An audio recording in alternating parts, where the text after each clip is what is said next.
Great. Welcome to the Human Relations Commission meeting on Thursday, March 13th. I think we can go ahead and call this meeting to order. Roll call, please.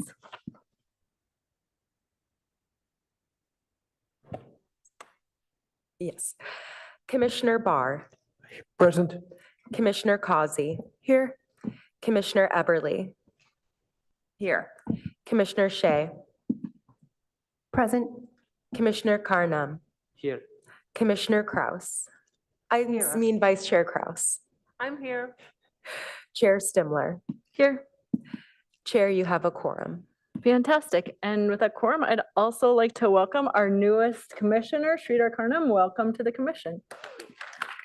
We're excited to have you join us. Great. And do we have any public comment? Only for items that are on the agenda, but I will look online a minute. Sorry about that. When you miss a month, then you get out of the habit. So if there's anybody online who wishes to speak to something that is not on the agenda, please raise your virtual hand now. So it looks like the folks online are all just listening in or for one of the agenda items, Chair. Fantastic. And do we have any agenda changes, requests, or deletions? Doesn't look like we have any. Okay. Did you? Oh, okay. Thank you. And then finally, approval of the minutes. I'll move to approve the minute. Microphone, please, Vice Chair. I move to approve the minutes. Do I have a second? I'll second it. Shall we vote on approval of the minutes? Lena, do you want to do the vote? Commissioner Barr. Aye. Commissioner Causey. Aye. Commissioner Eberly. Aye. Commissioner Shea. Aye. Commissioner Carnum. Aye. Vice Chair Kraus. Aye. Chair Stimler. Aye. The motion passes. Great. And with that, I will go ahead and introduce our first item on the agenda today, which our very own wonderful Minka van der Swaan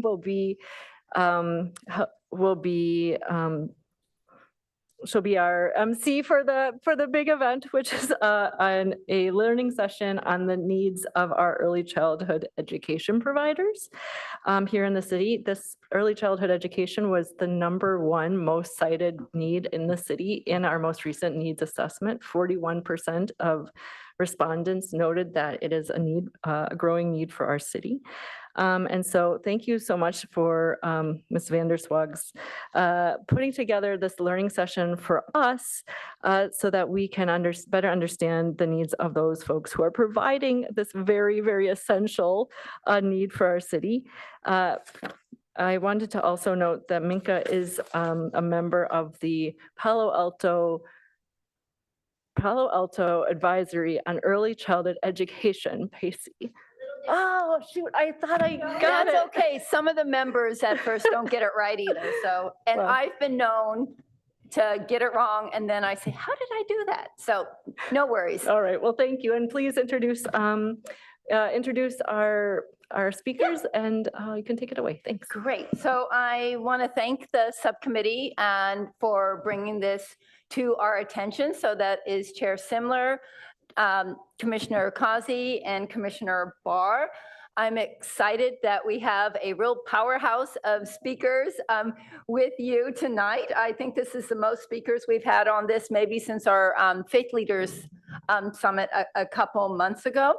Just a little bit about acronyms. You might hear the group use ECE, and if there's another acronym that they're using, that's Early Childhood Education.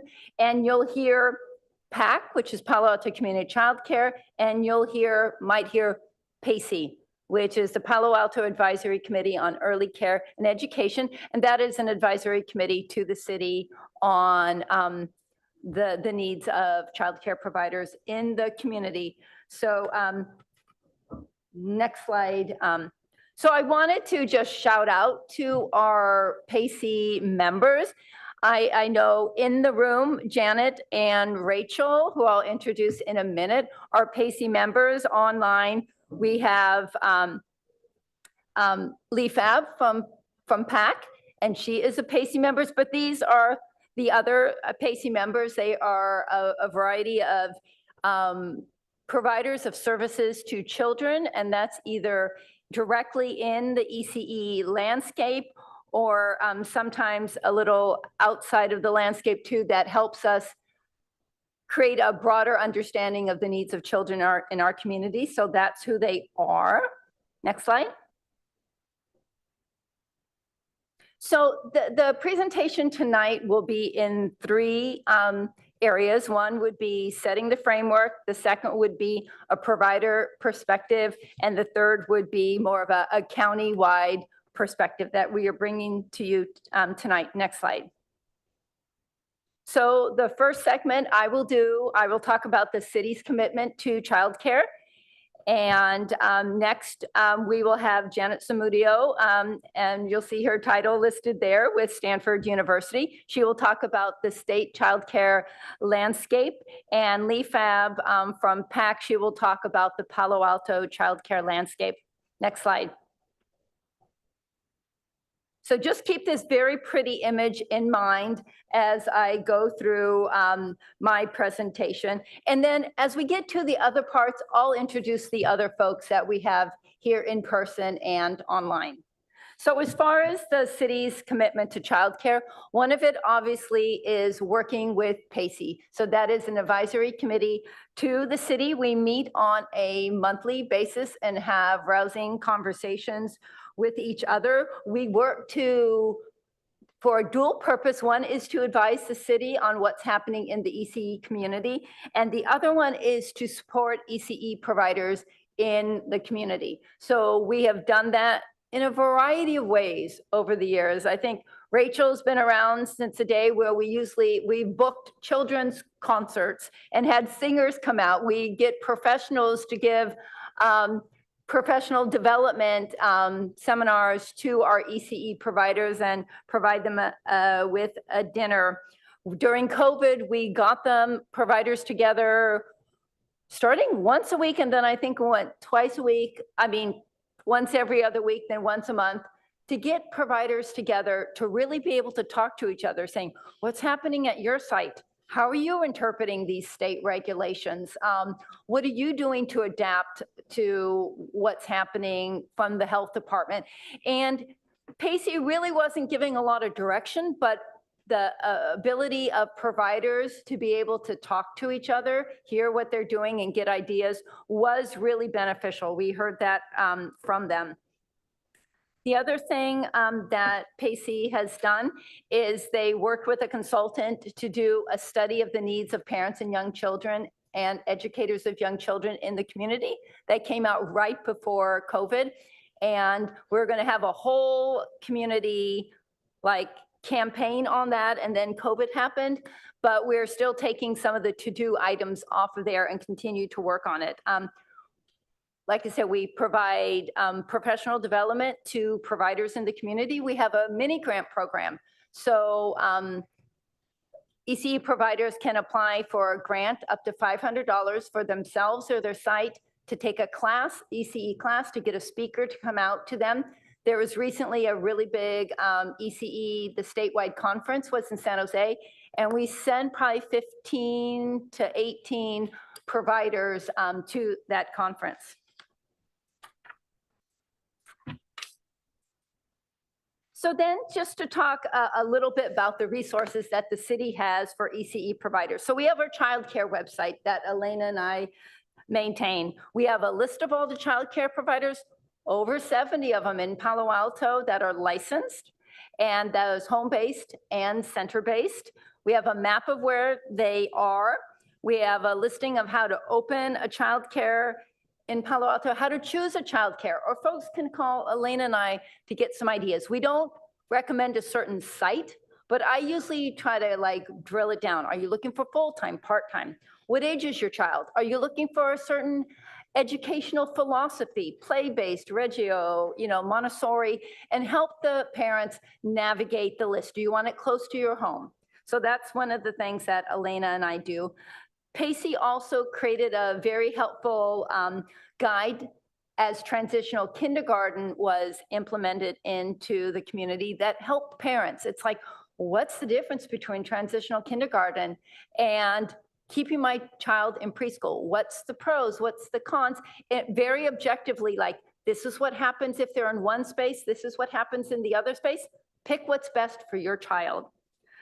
The other thing we did is, Pacey did, and staff continues to maintain, is this lovely tree. It is a resource site for families and teachers of young children. It has resources in all the areas that you find there, and that is the email address. And we have found that to be very helpful.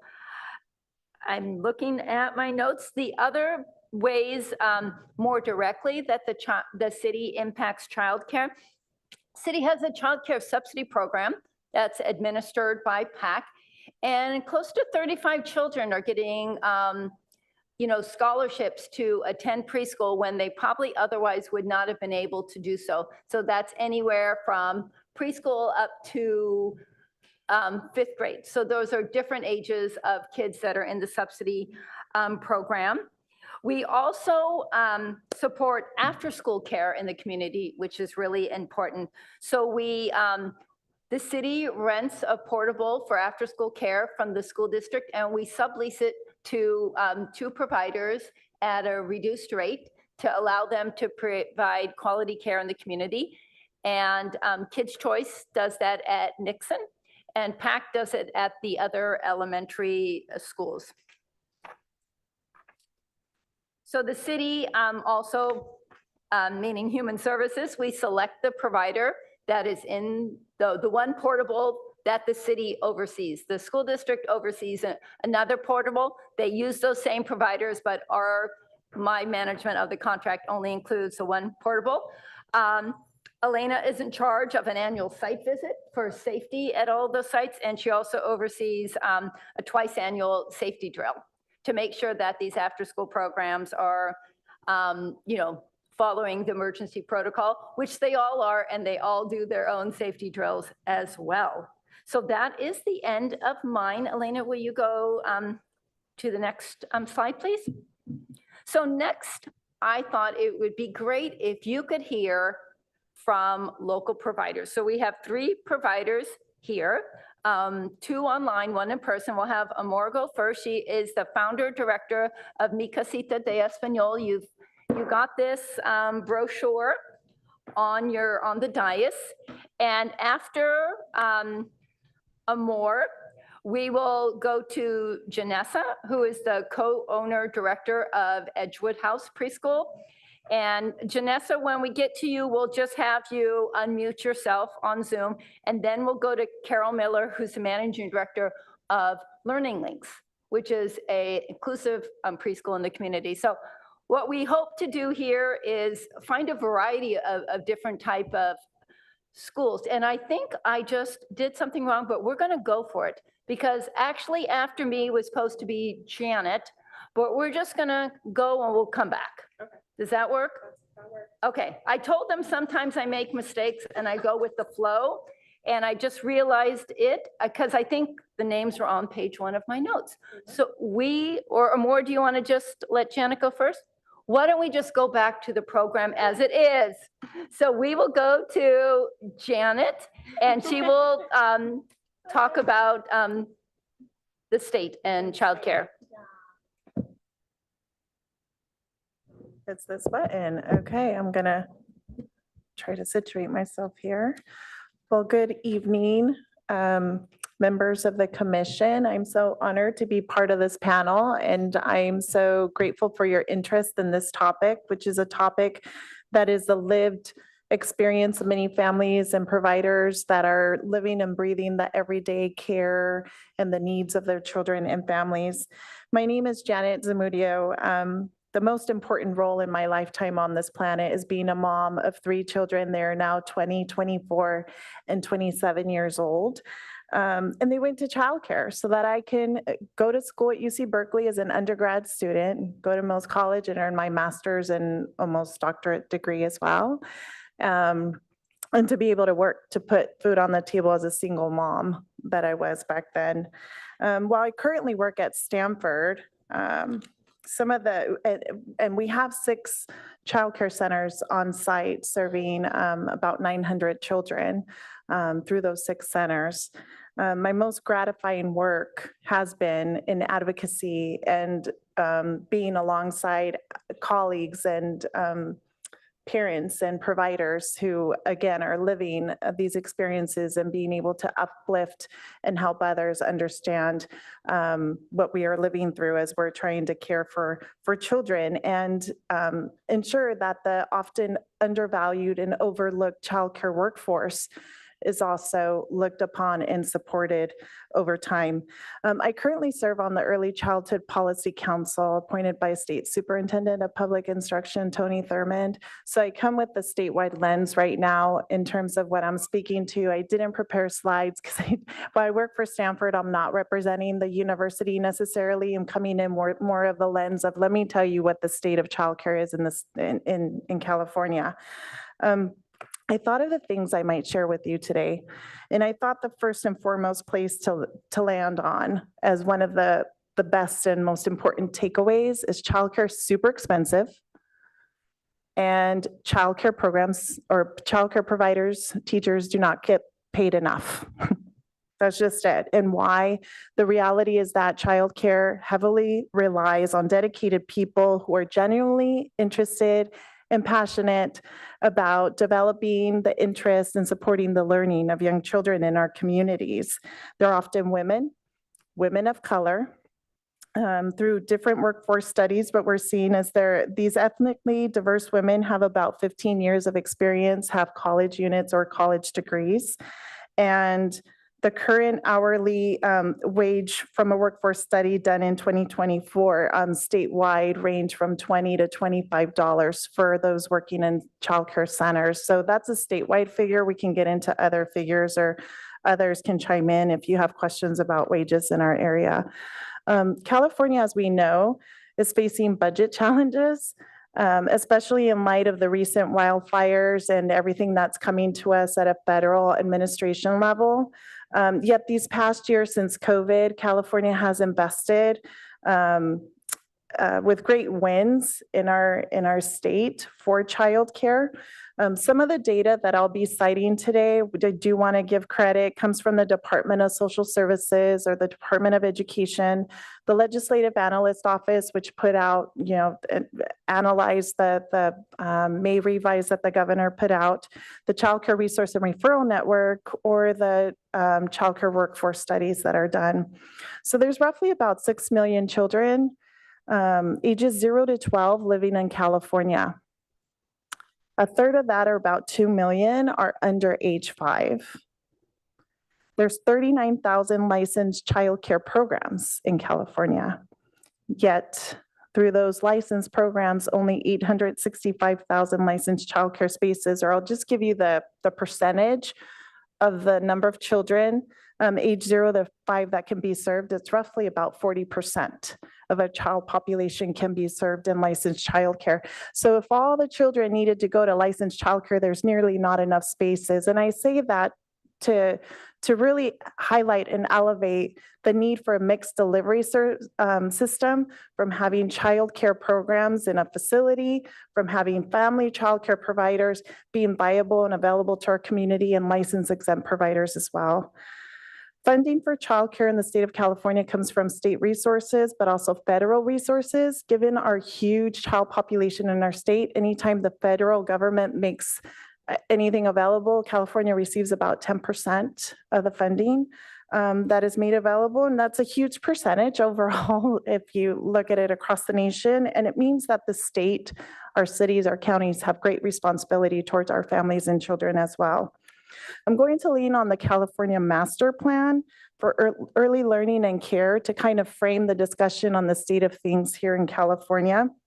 It was a master plan that was recognized as a need back in 2010, yet just implemented in 2020. And it's kind of the framework that guides some of the work that we do at a statewide level. There's 4 goals within that plan. I'll touch upon them very briefly, only pulling out the most salient elements that are key takeaways for us tonight. The first goal is really focused on children's early learning and development. And to this goal in 2021, through budget agreement, there was an intended 206,000 childcare slots that should have been added to what's available to help low-income families get help paying for childcare. This was also Governor Newsom's promise to the early care and education fields and the families of California. We have yet to meet that goal. There's still about 80,000 vouchers or slots that are yet to be released that have been held for various reasons, funding reasons as well. Under this also comes universal preschool, transitional kindergarten. There's been huge investments in that, and I'll let my colleague Lee, who works with PAC, describe UPK and TK a little bit more. She's prepared to do that. So I'll go to the next goal, which is focused on goal 2, focused on educator training. The state has really tried to expand online courses and infuse some funding into community colleges and try to ensure that there's better teacher preparation and more investments in workforce, though it's still not enough. Though these investments have been made, what we know to be true, especially after COVID, is the teacher pipeline continues to dwindle. There's just not enough of a workforce to go into childcare to help care for the children that need the care. The third goal is around the rate structure. So an example of who gets a reimbursement through this rate structure is PAC, and I'm sure Lee will touch upon some elements, but I'll just tee it up so that you can understand it from a state level. There's two different rate reimbursement structures that California uses. One that goes for contracted state programs like PAC, and another that helps pay for vouchers for families who are receiving help paying for care as they get called off long waiting lists to get payments. So the one that goes to programs like PAC, known as a standard reimbursement rate, or SRR, another acronym, Minka for short, is a statewide rate that's flat. It's not regional based. It isn't linked to market surveys or specific program characteristics. And I was talking to Lee to confirm this today, the current reimbursement rate is set at about $55 per child per day. If you do a quick calculation of that, probably comes about to $1,300 a month, and that cannot pay for care. It's an inadequate rate system. The regional market rate, which is the RMR or the voucher-based rate, pays a little different. It's still inadequate. That one's based off surveys of the cost of childcare and varies by county. So that one's more regional, as it's named, but it's currently set at the 75th percentile of market rates for childcare that were identified back in 2018. So we're using 75 percentile of 2018 rates, which is just horrendous. In speaking to some family childcare providers across the state and just getting some data, family childcare programs who take families who have vouchers come with them with this RMR payment. When they do their calculations of how much they're earning an hour, they're earning as little as $4 an hour for the work they're doing to care for children as being licensed as care providers in their own home. Now, in 2021, the state began the process of developing a single child care reimbursement rate with the timeline of implementation of this year. But you might want to guess or assume we're probably not going to meet that timeline. So they're in some problems, and the state continues to work on this. So that's on the provider side of things. Let me talk a little bit about the parent side of things so that you know the income that a parent must make, or the annual household income at which parents are capped to be eligible for childcare payments. For a family of 3, to get help through the voucher system, getting a payment where they could choose where they want their care provider to be. the family can earn no more than about $90,000 annual household income. And again, that's for a family size of 3. That leaves out a lot of families who still can't afford to pay their housing costs, food costs, everything that we know that families need to ensure are paid for. And then for 3 and 4-year-old children that are available for programs like state preschool, something that contract like PAC has, a family of 3 may only earn up to about 105,000 annual household income to be qualified for those programs. So it's very limiting and cannot serve all the children and families who need it. Now, let me talk a little bit about the cost of care now in our immediate area. For infant care, the full cost of care, if a family's paying full cost, it's about $3,000 a month, and I'm rounding off these figures. For a 2-year-old, the cost is about $2,800 a month, and for a preschooler, it's about $2,500 a month. And that's center-based care. Family child care typically does not charge as much.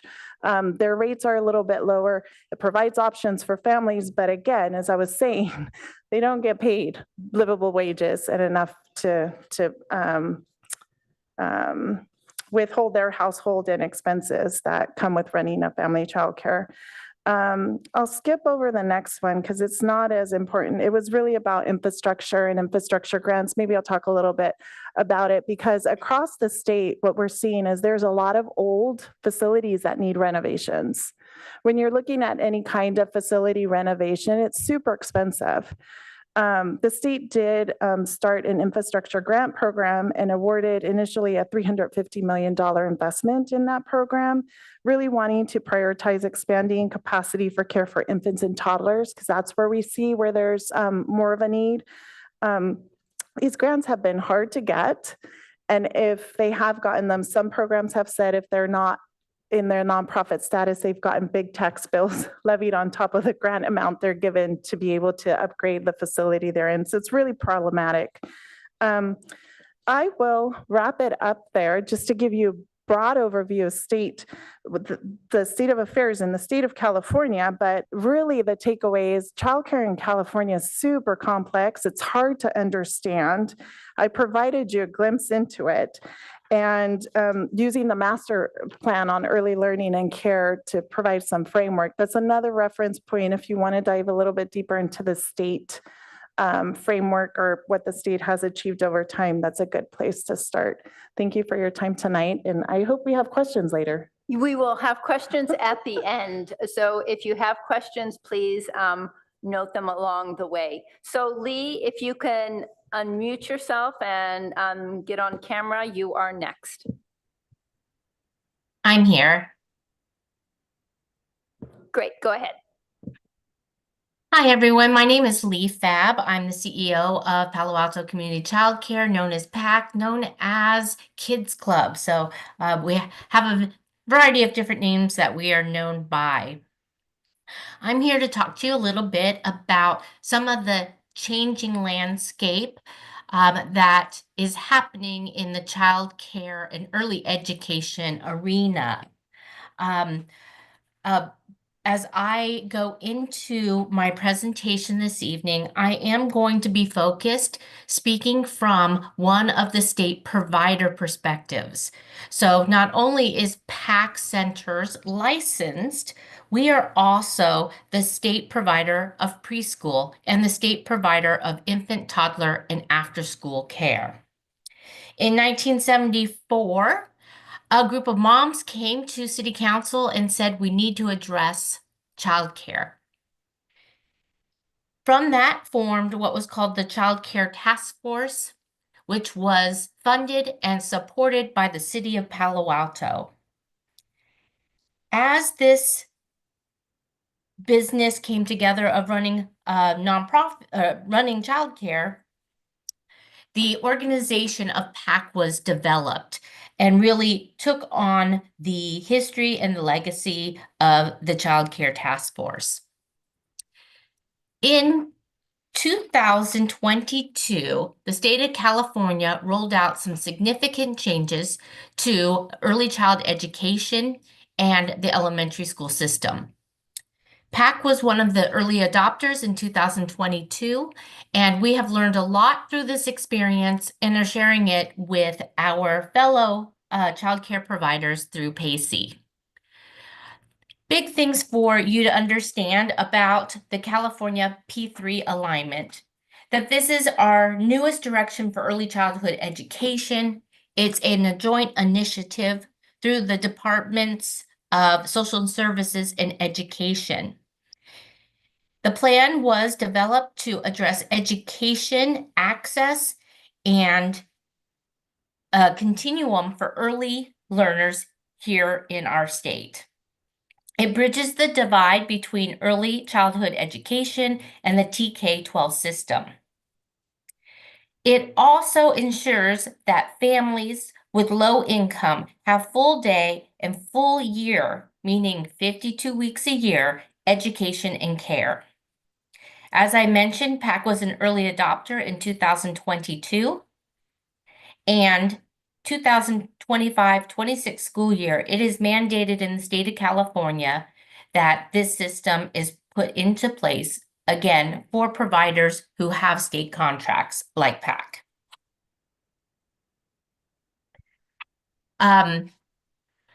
As you're looking at the chart here, you can see that previously preschoolers attended a preschool in the early child education system until 5 years old when they entered kindergarten.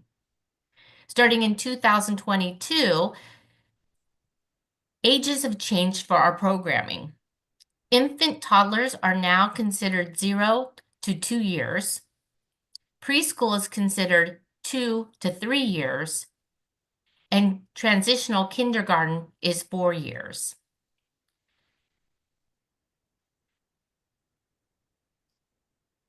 That means that starting in 25-26 school year, a 3-year-old who turns 4 by September 1st would be eligible for TK, transitional kindergarten.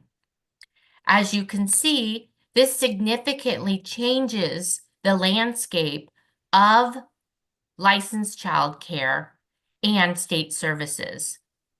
PAC is the TK after-school provider at Palo Alto Unified School District, and we serve those children after their transitional kindergarten day with the school district. Just a little bit more about why PAC and our 18 centers were early adopters to this new plan. One is because we are contracted with the state. 2 is that there was opportunities for additional funding. 3 is a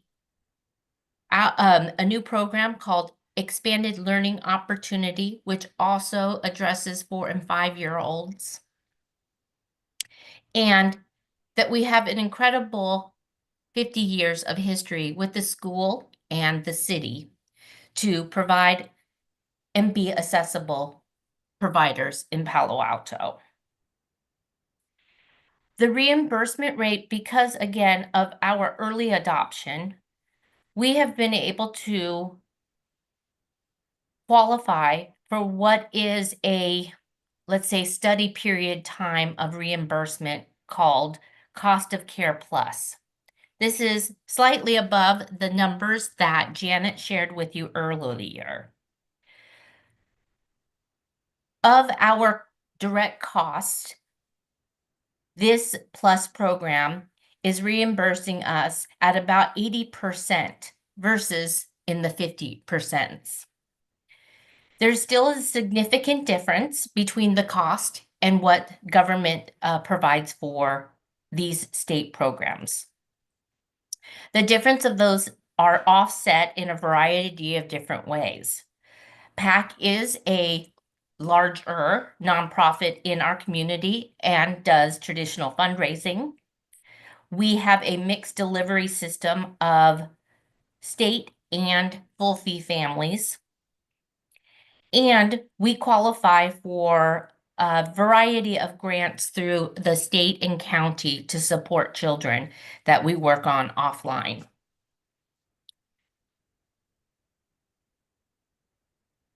Just a couple things else that I wanted to add before our next presenters, which are our independent licensed centers in Palo Alto, is around some of the needs that all of us are dealing with and should be looking at for the future of Palo Alto.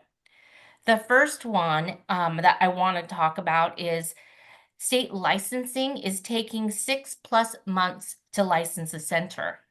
So that means you have to rent the space, fill the space as though you're operating, and wait for 6 months to get your license or longer.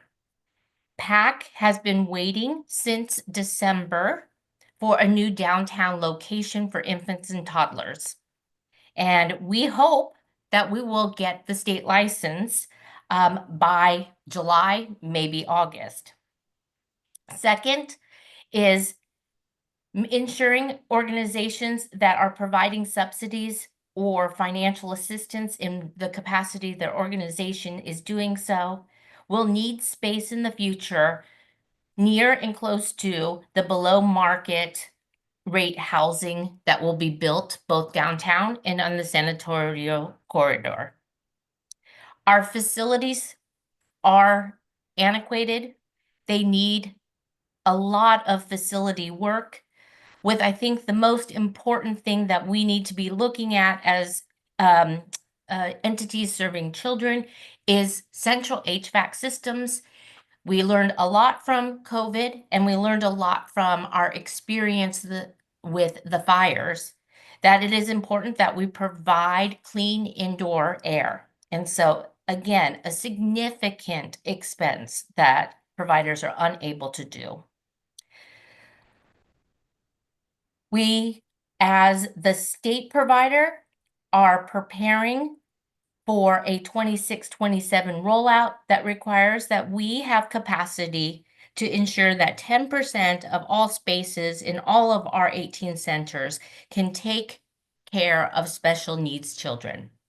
This will require a lot of additional resources that we are actively pursuing to educate, prepare our facilities, and then enroll children. Lastly, as the TK after-school provider, TK is growing in our community. There's 3 new sites coming on board next school year, and there is no dedicated space at the school district in these school sites to expand to serve transitional kinder students. Not only is it about the volume, it's also about youth development and not having 4-year-olds and 5th graders having and being required to use the same spaces for their after-school programming. I hope that gives you a little bit of background about the state and city supported childcare in Palo Alto. Thank you, Lee. We'll go on to our providers now. I just wanted to make a point. So of the 70+ licensed providers in the community, the majority of them, PAC is a nonprofit, and some of the providers on Stanford campus are nonprofit, and there's a couple more. Most of them are for-profit, small businesses. If you look, even smaller businesses, if you're looking for the home-based providers. So I want you to think about that in the sense of economic development. These are small businesses in our community. So Amor, why don't you go ahead? We'll start with you. Just press the button and we're happy to have you. Thank you. Good evening. It's an honor for me to represent all Latin providers and Spanish immersion preschool or childcare. My name is Amor Terrazas. I'm the director and founder of Mi Casita de Español Preschool. I'm a licensed home-based preschool in Palo Alto since 2013. I had been teaching Spanish here in Palo Alto and Menlo Park since 2004. We have been offering a warm and creative Spanish immersion program for children ages 1 to 5. We believe kids learn best through play, nature, and connection. At Mi Casita, children learn Spanish, build social skills, and prepare for school in a loving and natural environment. We have an outdoor classroom, 100% outdoor classroom designed by me, credentialed teachers. My assistant and me had been studying for 3 years to get our bachelor degree in the ANSA for 3 years already. Every Saturday, we go to 9 to 1 to get our credentials since we live in a very competitive city, Palo Alto. And every time the parents tour the childcare, they ask how many credentials my teachers have. So it's very important for you to know that they choose a childcare, they see it as a preschool, and they really need people who study. If no, they don't choose you. So I got my outdoor classroom certification, and now I have my associate teacher credential, but I need to get the teacher credential and my bachelor degree. I still have to study 2 more years because I sacrifice my own family on Saturdays, 9 to 1, but now all the families are getting more exigentes, more, they ask for more education from the providers. In my preschool childcare, we offer soccer, field trips, and cultural celebrations, half-day and full-day options for families. We have one of the challenges we face besides the credentials, we have fewer enrollments, many for 5 and 5 years old, that they are going now for TK programs, free TK programs, even though I have a TK program on my childcare.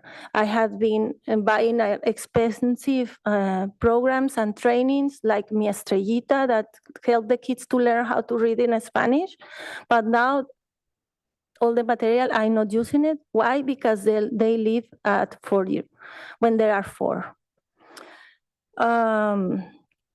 Rising costs. Rent and other expenses have gone up, making it hard to stay open. The rent are going up,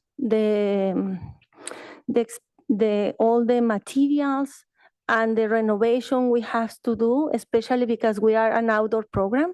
With the rain, with the wind, is hard to maintain. Lack of support for Spanish immersion. Not many people know how valuable it is for children to learn a second language early. So maybe we need, as a teachers and as a preschool and childcare that we teach Spanish, more support from the city, more courses in Spanish, or maybe translations, and be connected with the Spanish immersion schools like Escondido, and we promote it. I help the school district a lot. All the time I promote in Escondido, even though even my own kids went to Escondido, my 3 boys, and also I want to let you know that I opened my childcare as a Spanish immersion just for my kids to go to Escondido school. So I would love if the school district help us with that, like promoting our business. Summer camps promotion. During the summer, June, July, and 2 weeks in August, we have low enrollment. Most of the people travel. Most of the families don't want to pay me during those months because they travel. So it's hard for us to maintain the rent, to maintain the teachers. Upgrades and materials. We want to improve our outdoor space, furniture, and supplies, but funding is limited. Everything's going payroll. Since we need to have more prepared assistants, we need to send them to courses, and they are more prepared now. I cannot hire just an assistant that they don't have. They need to have 12 units, but now they have to be credentialed, minimum. Business and legal support. Like many small programs, we need help with finances, with rules, and planning for the future. Community visitors. Me individually, I will love to have connections like from Palo Alto business, or like I can connect and they can come and enrich my program. Like for example, musicians can go with the kids and show them instruments, and the kids can learn. Some chefs, etc., dentists, because sometimes I need to pay. I need to pay to bring all those experts to teach the kids. Bigger issues for home-based preschools, rules about infant ages limit how many children we can serve. Yeah, even though I do all these things, for example, I took them to a farm. It cost me $250, right? But I only take 10 kids. So we will love to have more. Many providers are being asked to get expensive new permits or college degrees. There are not enough spots for babies and toddlers. Since we have no more kids of 4 or 5 years old, if we get one infant, it counts like a 2 kids. So less and less, and the families don't want to pay a lot. I will also love if the providers can get help from mental health. Since the pandemic, it has been a lot of stress for the providers, and especially the Spanish speakers. Some of them don't speak English very well, and mental health is very important to take care of kids.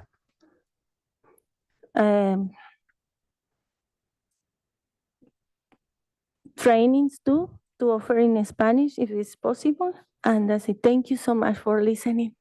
Thank you, Amor. And I know the commission is listening, but the PACE members at the table are also listening. So Janessa, you are up next. Janessa is actually a former PACE member. Good evening, everybody. I'm happy to be here. My name is Janessa Katz, and I am the owner and director of Edgewood House Preschool. We have been part of the Palo Alto community since 2008. We serve children ages 2 to 5 years old, and we are licensed for 24 children. Edgewood is a balanced program that focuses on relationships, play, and child-led emergent curriculum. So some of the challenges that we have been experiencing lately are the enrollment and retention of 4 and 5-year-olds, which is the age that transitional kindergarten starts, is 4 years old. We're experiencing difficulty enrolling this age group, as many families are choosing to do both private TKs and public. And for the first time in 17 years, we are experiencing struggling enrolling 2-year-olds. Except for this year, 2-year-olds was the most demanded space that came across our wait list. And so it's actually quite surprising that this year it has been a challenge to enroll that age group. And for the first time in 17 years, we are considering exploring the possibility of not having a 4 and 5-year-old program due to TK taking over. It would be quite a challenge to reformat our whole entire program.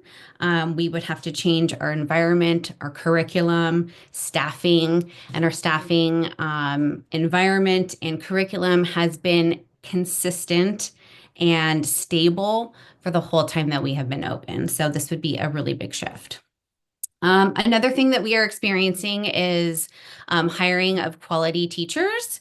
Last year, we launched a hiring effort to open up a spot on our team. And my business partner and I interviewed for 8 months and still could not find somebody who had the education and experience to join our team. Who is a good fit. So as of now, not only am I the owner and director, I also work on floor as a teacher.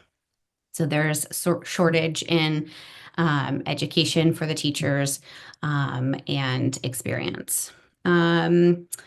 Like many, we are struggling with increase cost of supplies and costs going up, utilities going up, water going up, food going up, rent going up, healthcare going up.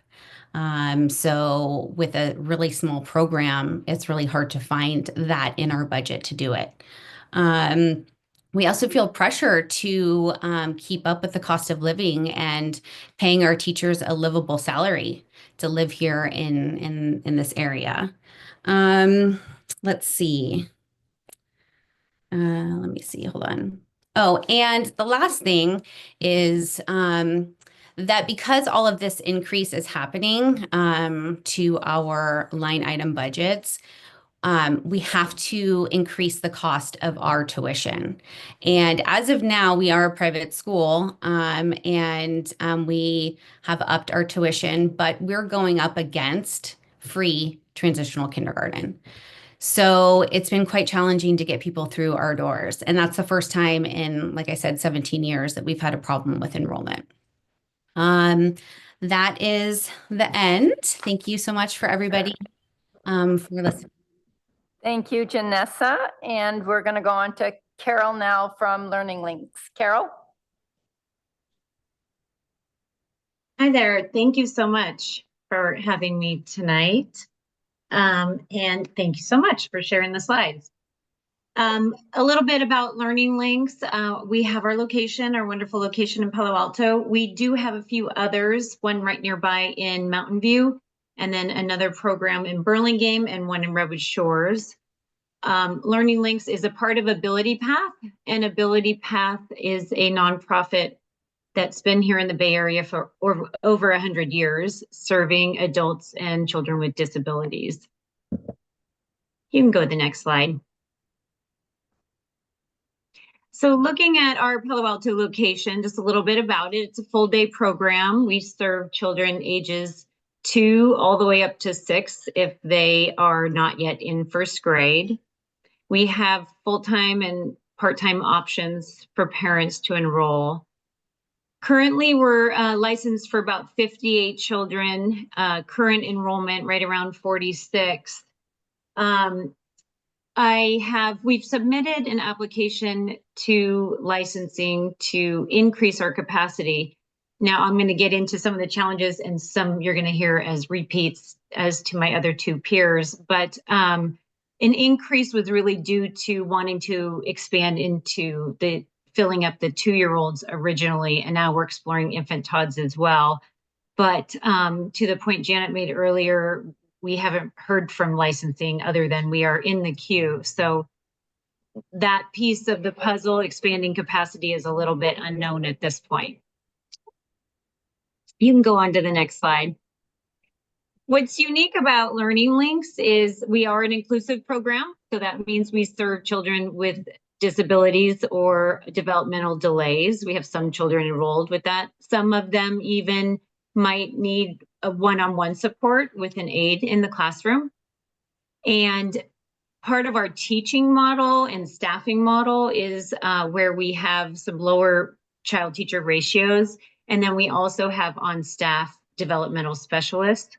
And their role is really about supporting the teachers in the classroom to modify the curriculum or the environment to support all the children in the classroom. So not only those with a diagnosis or delay, but all children need some sort of adjustments at any given time. And so that's really what we focus on as a priority. And then part of that inclusion model, oh, that's fine. Part of that inclusion model I was going to add is, we really try to emphasize what that does for children when they do enter the public school system and then beyond, as far as just developing that empathy and ability to accept all different kinds of friends. And you can go to the next one. Thank you. Just a little bit about our curriculum, because it goes a little bit hand in hand with the inclusion model. We use Teaching Strategies creative curriculum. It's truly works with the children on the level of development they are. We're really proud of this, and I pointed out because we've spent time investing in this and investing in training our teachers on the curriculum, because this supports all of the children that we serve. We too have tried to make some changes, like bringing in that TK curriculum, which we will be rolling out in the fall, even with the challenges that we have, so that we can continue to serve any 4- and 5-year-olds that would like to remain in the program, as well as any older 3-year-olds that are ready for that type of curriculum, because that's really how creative curriculum works. We can go to the next slide. So the challenges, again, many you've heard. The impact of TK, I would say over the last couple of years, everyone started to feel.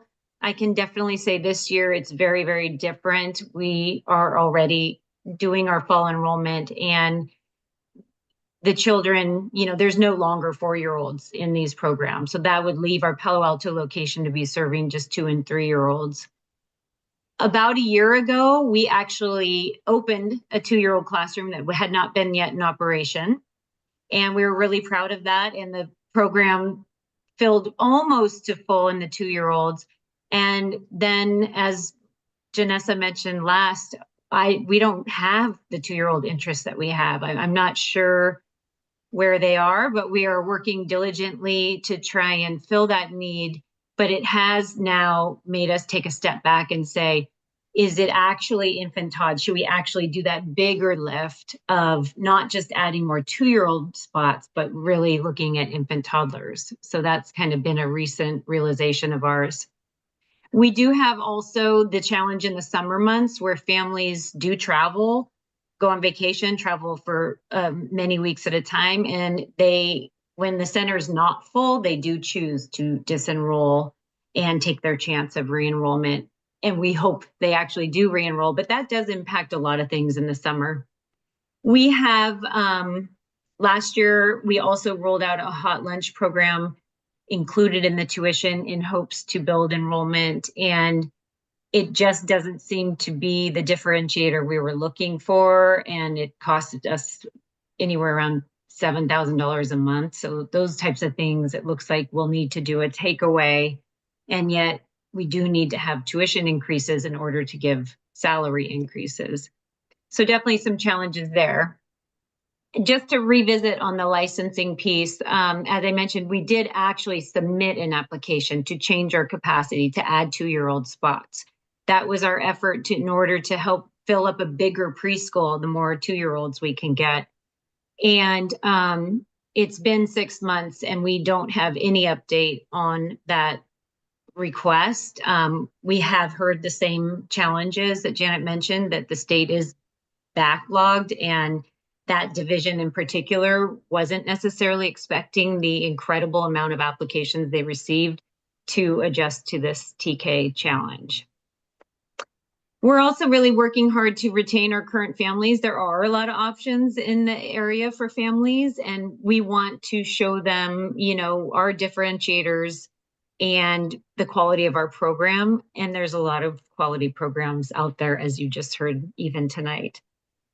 We also are really hoping to build a stronger presence within the community. And that last slide.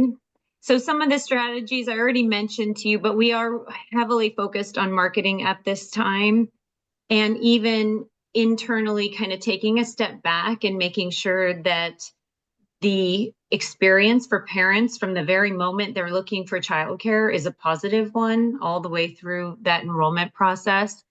That's a positive thing. although that is something that in many, many years, I've been in this industry a long time, it wasn't something you had to do. It was really go out and market and focus on sales. Again, rolling out our TK curriculum, exploring an infant toddler component. And we're also looking at the potential, if one of the classrooms is underutilized, that would be a different type of support model, a different type of classroom serving more children with disabilities and delays. We were fortunate to receive some grant support for our expansion. And so that was, that's an incredible strategy that just financially truly helped us move in the direction of even exploring adding this classroom. So that was a huge support. And then, internally, lastly, we're really looking at, understanding who we are, where we want to be in the community, and how to really connect and showcase that for families looking for care. But really appreciate this opportunity tonight and all of the thought partners coming together. So thank you. Thank you, Carol. So now we're to our last two speakers. Sitting next to me is Haraya. She is with Working Partnerships, and after that will be Rachel Samoff, who is a First Five commissioner and a PAC board member. So Haraya, why don't we do that? So just to let you know, once they are finished, then we will open it up to questions from the commission. So Haraya, why don't you just take my mic? Yeah, thank you, Minka, and thank you all for having this discussion. It's a really important topic, and I'm going to speak about childcare in a county-wide perspective and how the city of Palo Alto plays in that. And as a little intro, like Minka mentioned, my name is Jiraiya. It's like Mariah, but with a J. I'm the associate director. Oh, it's okay. Associate. I asked Katie, I go, remind me how to say it, and I still got it wrong. No, you're okay. You get it closer than a lot of other people, so it's okay. So I work as the Associate Director of Care Policy at Working Partnerships USA, and I manage different projects and campaigns that relate to healthcare and childcare. For childcare specifically, I'm the project coordinator for Build the Future, and Build the Future is a campaign countywide to try and raise awareness about the importance of childcare and how governments can step in to help childcare more affordable for our families and also make it so that their local economy benefits from childcare. And so I just want to start with a question. Commissioners, can you raise your hand if you have family or friends who live outside of Palo Alto but reside inside Santa Clara County? Do you have any family or friends who reside in Santa Clara County outside of Palo Alto? Okay, I see a vast majority of you. And so if you go and ask your friends and families who don't live in Palo Alto, they may, if you ask them the question, what do you think about childcare? And how does your city support childcare? They may answer with, I don't know. And that's part of my job. I go to other city councils and I talk to the city council members, the mayors, and ask them, what is your view on childcare? What do you know about it? And a lot of the times they say, oh, it's not a city issue. It's a county issue. It's a statewide issue. And that's what makes the city of Palo Alto so unique. Your residents and your city council has said, childcare is important to us. It's a priority. In fact, I came to Palo Alto a few months ago, and that's how I met Minka, to pass the childcare resolution here in these chambers. And we were met with resounding support. I went to Pacey. They were so supportive and so proactive about editing this resolution and actually inserting in the history of how Palo Alto has supported childcare ever since the 70s. But when I go to other cities, for example, I recently went to the city of Montessoreno, I was met with a lot of pushback. And I experience that a lot when I'm going to cities across Santa Clara County because they don't see childcare as a city issue. And so I just want to give that as context as well. And so with Build the Future, we are a campaign dedicated to connect organizations and city council members, decision makers, and teach them about how we can support our families in being able to afford childcare. You heard from providers about how they have to charge higher tuition because they can't afford keeping their doors open. You can hear from parents about how expensive childcare can be, but it's this catch-22. These providers are not paid very well, but at the same time, families cannot afford it. And so that's where governments can step in. They can provide stipends for their workers, for example, or they can also provide subsidized slots. And that's what the state does. They pass funding from the state level to the county down to your providers at the city level. And so I go around and I educate city council members about that. And we actually, in fact, passed our 14th resolution this past Tuesday in the city of Los Gatos. And we were able to have a really robust conversation with the mayor about how they can start child care subsidy programs to help their residents afford childcare, and even explore options where elders can volunteer at childcare centers, homes, to help childcare providers care for their children, because across Santa Clara County, you see an aging population. As you all know, it's very expensive to live here. And so families have to move out of Santa Clara County just to be able to afford rent and afford childcare. And so I just wanted to provide that context too. At the county level right now, there is one-time funding that came from the American Rescue Plan funding from the Biden administration to help childcare providers across the county improve infrastructure, hire more teachers, but that is one-time funding. If you are keeping track of what is happening at the federal level, there's a lot of cuts that are going to happen across a lot of sectors, including childcare, and one of that being Head Start. Head Start is one of the programs that really helps our very, very low income families afford childcare, and the county helps administer that program. And we are seeing right now that they are laying off folks within the Head Start programming because of these unforeseen. It's very tenuous right now with Head Start. It's very uncertain, as you probably know. And so that's where we come in. We help organize folks on the ground, helping educate them about where governments can support childcare providers, can support families. And we do a lot of education about changing the narrative about childcare, because childcare is an economic issue. Studies have shown that people and cities that invest in childcare are able to bolster their workforce, because if a family has a child and they need to afford both rent and childcare, sometimes they can't afford both. And so one parent would have to stop their career, usually the woman, and that means that they are unable to advance their career and also, continue working. And so it increases that pay gap as well. And so we are educating folks about that. We are connecting organizations across the county to rally in support of childcare. We actually have an event next Monday with Parent Voices California, which is a statewide organization organizing families, SEIU 521, which is the union that covers a lot of childcare providers, on May 12th, which is a day without childcare. And we are going to be lobbying the legislators at the statewide level, also inviting city council members, county supervisors, to let them know that, hey, we still care about childcare. Please don't defund the subsidies and additional funding that you're providing for us. And so that's one of the things that we're doing. And if you have any questions, I'm happy to talk with you all after. Childcare is a very intricate issue, but the few things that I want for you to take away from this is that, childcare is very expensive. The providers are not paid enough. And there are so many people who want childcare but who can't afford it. And so governments can come in and help support both the providers and the families with subsidy programs, with grants, and helping those providers and families directly. So thank you. Thank you. Rachel. Okay, well, I'm going at the end. I thought if everybody had said everything there was to say, I wouldn't have anything I needed to say. But I see that my focus is to be first five, and I will do that. I agree with everything you've heard. These people really know what they're talking about. I've been in childcare, I guess, since I started babysitting at age 13 or something. And I'm well past that now. And it's, for most of us, it's a passion. It's a calling. It's not a job. If we were just after a job, we wouldn't be doing childcare. So we're talking about people who serve their communities with all their energy and all their goodwill and all their care for children. And it is a field that deserves our attention. It deserves our resources, not only for that reason, although that's a good reason.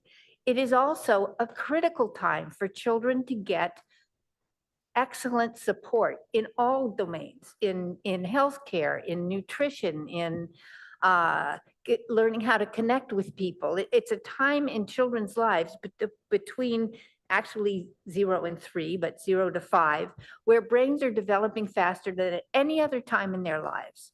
This is time that should not be missed. And we need to have not just child care, we need early childhood education. It's not babysitting. It's not just making sure they're safe. It's giving them the tools to thrive and to contribute to their communities. So I want to just start with that. And I think everybody at this table would agree that we're all involved in trying to elevate what child care actually is. It is education. That's why your parents are asking for credentials. They know that it's education. As you've heard from practitioners who are struggling to operate under very difficult economic circumstances, house childcare facilities and early childhood programs in their own house and try to run their family and the childcare and get credentials, it's a struggle. It's a struggle, and it's not surprising that we can't recruit enough teachers to provide the early childhood education and care that all the children in our county need. So that's where I wanted to start. First Five is a state program that was created out of the passing of Proposition 10 in 1998 in California, which was the Children and Families Act of 1998 initiative. It levies a tax on cigarettes and other tobacco products to provide funding for early childhood development programs. Good name for it, early childhood development programs. Revenues generated from the tobacco tax must be used to enhance the early growth experiences of children, enabling them to be more successful in school and ultimately to give them an equal opportunity to succeed in life. Revenues need to be used for the following specific purposes: to create a comprehensive integrated delivery system of information and services to promote early childhood development, to support parenting education, child health and wellness, early child care and education, and family support services, and 3, to educate Californians on the importance of early childhood development and smoking cessation. I didn't need to give you all that at the beginning because it's right here. I'm a county commissioner. I'm a commissioner on the Santa Clara County First Five organization, and have been since I think 2007. So there is a state organization, First Five organization, but the programs are created, tailored, and delivered by counties. So it's a very county-specific program that we have in Santa Clara, as do all the rest of the counties, and they are certainly not all the same. So we have an opportunity to create a program that answers the needs in our county. Not what the state thinks we need, but what we know that we need. Santa Clara County focuses on, aims to support all families with young children with a specific emphasis on those disproportionately affected by poverty, systemic and institutional racism and trauma. These are the children that need these services the most. If their brains are going to develop and grow appropriately, optimally, they need the resources to overcome these impediments in their way, these experiences that slow down the brain's development. There is a strategic plan framework that centers on diversity, equity, inclusion, and belonging, on connecting families to basic needs, and on strengthening the workforce.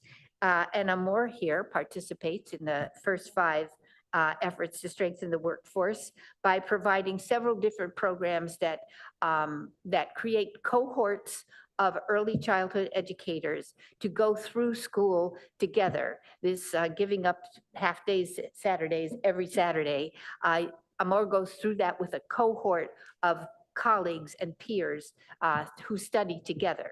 It is a very challenging program for many of them, especially those who may speak another language as their first language. And the cohort structure really provides a lot of support for them succeeding, and the success rates and the retention rates are very high. There's also a Quality Matters program that focuses on family child care providers, which I think is great because often it's a program in centers, child care centers, that get a lot of the money, but an awful lot of our child care is done by family child care home programs. And they have not been a focus. They have sort of been disappeared.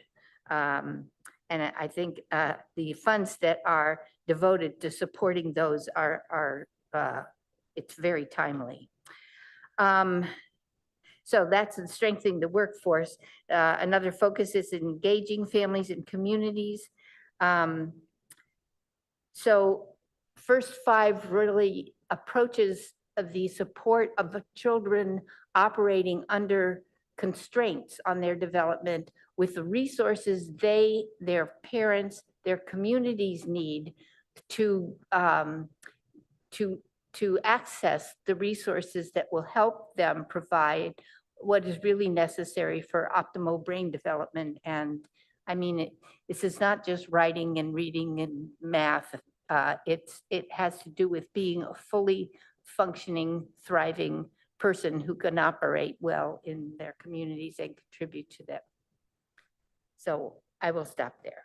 Thank you. I think you just received one of the, it was a little long, but I think the benefit is that you heard I think the best overview with the best diversity of speakers that we could get on this topic. And I know they really want to have you have this information, see what you can do with it, be advocates for early childhood education and the joys and the struggles of being providers. So we wanted it to be thorough, and it was. And I know that any of these folks would be happy to answer any questions. So I will turn it over to you, Chair. Thank you. Should we do a round robin with questions and responses? Or, yeah, should we start that way? Okay. In that case, do we start with you, Katie, with your question? First off, thank you so much. I think this has been the most thorough commission presentation I have ever experienced. So this is really, really incredible. I'm an Ohlone Kids Club alum. Childcare is near and dear to me. I'm so glad we were able to do this. First question for me is, there was a conversation about state grants for renovations.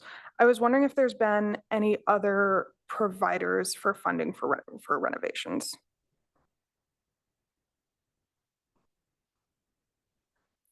I was kind of thinking, I know that there are nonprofits like Habitat for Humanity that provided for individual homes, but has there been anything like that for childcare facilities?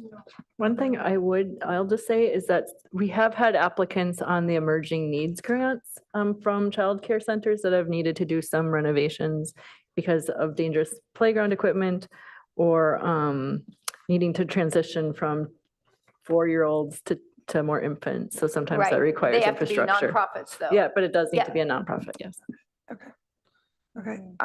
Next question. This is going to sound like an obvious question, but I've learned enough on this commission that it is sometimes best to ask those questions. But can you tell me the key differences between home childcare versus a childcare center? I can take a stab at that, and then you can add. Home childcare providers provide a home environment. Your program sounds like it's a little bit between a home environment and an agency environment. So people who don't want to send their very young, often infant or young preschooler to a more structured institutional program often will choose family home childcare because it's a home. And children can stay with the same caregivers and educators for several years, sometimes 5 years, where they're not changing classrooms as they get older. So there are some agencies that have mixed age group classrooms, but mostly it's your infants and toddlers are together, and then your 3-year-olds and your 4-year-olds. If you don't mind just talking into your microphone, it's a Oh, little I'm bit hard. so And that way sorry. people I'm on so the, sorry. who are dialed in can hear you Yeah, better yeah. as well. No, Thank you. I'm That's sorry. great. But I think we could hear you from here. Thanks. Okay. What do you want to add to that? I will say the ratio, the number of kids, and they divide the kids by ages. Mostly the home childcares are mixed ages that sometimes the parents don't like it. They want by age. Well, the benefits maybe the parents think that if you're a home childcare, they don't take you so seriously as a center. And they think you're less prepared because they see you as a babysitter maybe. And it's hard for us to promote ourselves that we are well prepared. And as in my own experience, I run it like a preschool. I run it like a center. A lot of licenses had told me that because the pressure. But the pricing, is most like more expensive in centers than childcare because they see more like school, that they will be better prepared than a home childcare in a center. Just wanted to add really quick, in a family childcare in a home environment, anybody who's living in the home who's 18 and over has to be fingerprinted, background checked, just like anybody working in a center would need to be. But the one difference, and I'm a huge proponent of family childcare, all my 3 kids went to family childcare programs because I was of a belief that once they enter a formal public K-12 education, they're going to be there forever. Why not start them off in a home-like environment with a loving provider that they will stay with from 0 to 5 with the same person throughout that whole entire time, which in center-based cares, Rachel was saying they will move from classroom to classroom because you can't mix infants with preschoolers in a center-based care. So in a home environment and family childcare home, the little ones and the older ones mix in and mingle, and there's learning opportunities in that and taking care of your younger peers or just, being able to mix. There's pros and cons to it as, well, put it to families, they will need to tease out the pros and cons. But the main difference that I would say for family childcare providers, and I think Amo did a beautiful job on touching upon this, but being from a parent perspective, also, and seeing the gratifying work that the family childcare providers that I went to that did, they're small business owners. They run their own business. They have to run their own budgets. They have to order all their supplies. They have to keep the upkeep of all the licensing files on their own, with little to no help. They're often the counselor to the family, helping them understand child development. They fill in many roles where a center might have a little bit more support depending on how they're structured, might have different adults in the environment to help with them. Family childcare providers do not have that. They're their own business.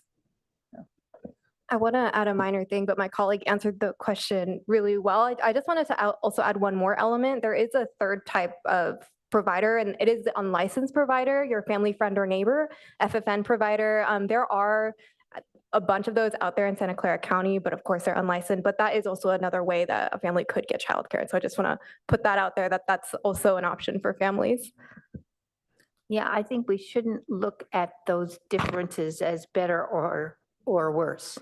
The family end of things and family friend and childcare has much less support than formal licensed programs have, and formal licensed programs have not had enough support. But families need choices. Not every family wants the same thing, as you could hear. So I don't want you to go away thinking that one is better than another, because that's not the case. Yeah, thank you for defining those differences. Earlier this year, we had a listening session of different faith groups, and one of the things they talked about is when they made changes to their campuses, running into the Palo Alto permitting process. And I was wondering if anyone here, if that has been an issue, because we've talked about repairs and things like that. I would say if anybody online, Janessa or Carol or Lee, if you have a response to Commissioner Causey's question, if you've ever worked with any expansion projects with the city's planning department. You can just unmute. Hi, this is Lee from PAC. We have been working with the planning department, looking at opportunities for the future, really aligned with, again, where below market housing is going to be established in our community. I have not had any issues. My issues have been where we have established space that the state is not getting the licenses we need to be able to operate. We have setups done, spaces sitting empty, and that's where I'm finding the challenge.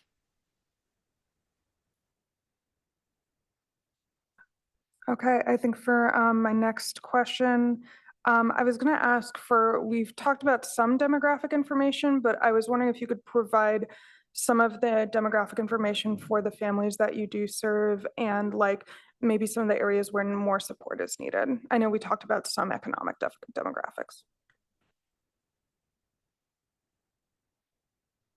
I think that's probably best by any of the providers who want to unmute. Amor, do you want to start? And if the others want to chime in, not everybody has to, but if you want to. My families are from Menlo Park, Redwood City, Palo Alto, mostly Menlo Park and Palo Alto. Basic.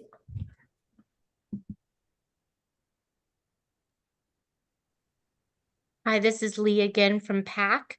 PAC is serving very similar to the actual demographics of the community in regards to economics and race, ethnicity, etc. So I think we are a good representation. We are almost completely in alignment with who is registered in the school district. And then, so go ahead. I was just going to note that we're probably about 35% of the children we serve are receiving state, city, or PACT resourced and fundraised dollars. Hi, this is Carol from Learning Links again. We have families that come from not just Palo Alto, many come from further, but many from Los Altos, Mountain View. We have some up higher on the peninsula and all around, actually. Many of our families actually have parents that work in and near Palo Alto. We do have just a few families currently that are receiving some kind of subsidy. However, we were hoping, to receive more. It seems like there was no more funds currently available, so we haven't received more families as of yet. And then we do have about 20% of the children we serve have a diagnosed disability or delay.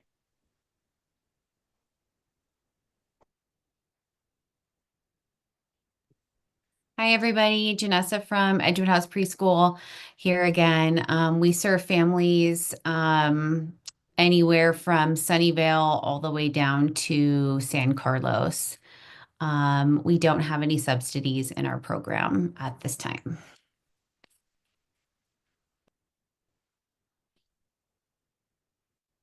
Okay, and then I think my last question will be, tell me about what, we've talked a lot about recruiting staff and the problems around there. What does the recruitment process look like? Because we've talked about what credentials people need. So is it trying to get generally people right out of college who are in childcare programs, or tell me what recruitment looks like? Lee, do you want to take that one? I can take that one, Minka.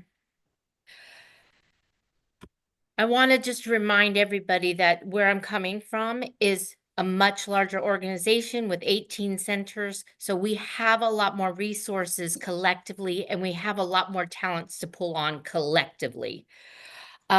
Recruitment is Really, in our world, we have been focusing on the early child education places, both at community college, at our state university programs, and heavily relying on employees referring people to us. So it is, we're also part of the First Fives apprenticeship program. We are working with some other local nonprofits who are supporting the career development of young professionals. And so we have some programs established there. Again, just want to reiterate that it would be a completely different experience if we were a small organization like my peers who are here with you tonight. And I think it's important to hear from them the difficulties they're having, especially not having the resources that a large entity like PAC has. Before I posted on Facebook and Instagram, but I was not getting educated people like with credentials. So I started doing Indeed, but it was very expensive. So since I entered the apprenticeship program, I get it from there, or I posted in Foothill or the ANSA College. We do our recruiting. We do have a resource within our organization as well who recruits for all of Ability Path. So it is a shared resource. However, they really do an amazing job. A lot of postings on Indeed. And I'm actually very fortunate to say right now that our Palo Alto location is fully staffed. Almost all the teachers do have all of their early childhood education units. And if they do not, we support them in financially and just with their time to get them to get those completed. So we have 2 that are doing that. Our nearby location too in Mountain View, they had not been staffed in over 5 years, fully staffed. And dare I say, they are also staffed right now. So we have had some fortunate finds recently. Several teachers who previously worked at the Google Child Care Centers have joined our organization. So we're feeling fortunate now, but it's an ongoing challenge. And, we always have our feelers out to make sure that ECE professionals know who we are. And we do have many that are drawn to the inclusion model as well, which is nice. Let's move on. We're running quite far over and I want to make sure we respect everyone's time. If we can, for the rest of the commissioners, try to limit ourselves to 1 or 2 questions and direct them specifically at the speakers you would like to have answer them. Great, thanks. My first question, I just wanted to understand the capacity. I've heard it makes sense with why 4 and 5-year-olds are not doing so. I was curious to understand as a follow-up to where are those 2-year-olds going? Any thoughts? Because that could give us some glimpse into probably what type of help you might need. Hi, it's Lee. Again, I would, yield to looking at the school district is losing enrollment year after year. We are losing families out of our community. And so I think that's part of our challenge is that the demographics of our community are significantly changing. And so I don't think there's one place that our 2-year-olds are going. It definitely is a change of the demographics in our community. But one thing that could help, we've had conversations with Lee about this too, and just putting our heads together and brainstorming where there's opportunities is if there's any housing that's being built, making sure that it's family housing, that it's being made affordable to families, if that's the intention of, whoever's making the decisions around things like housing, could be one area to be addressed. Jenna, my next question was to you in terms of, I think you've had a lot of details and research, and I was curious to hear from you as to what is your recommendation or what is your suggestion on how city should work with childcare? What are your top 2 or 3 recommendations. Okay, thank you. I have to think on my feet here.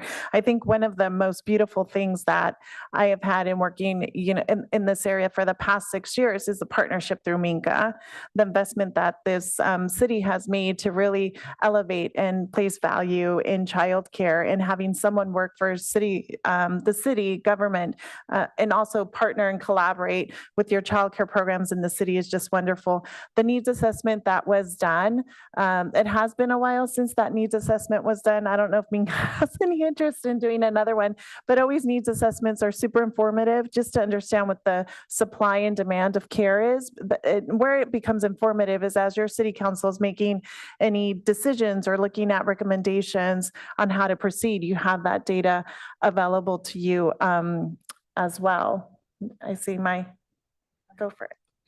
Oh yeah, I do actually want to add a couple of recommendations because I do talk to the city council members a lot about this frequently. So a number of things that, the Palo Alto is ahead of it, a lot of cities, but continuing partnering with childcare providers on subsidies, especially as we see state and federal and county dollars dry up. It's really important for low-income families to be able to afford childcare, and of course, providing infrastructure grants. You've heard from these providers directly that they need to change the toilets, of their centers because, they need to have smaller things for 0 to 2-year-olds. And so that's something that you can also look into.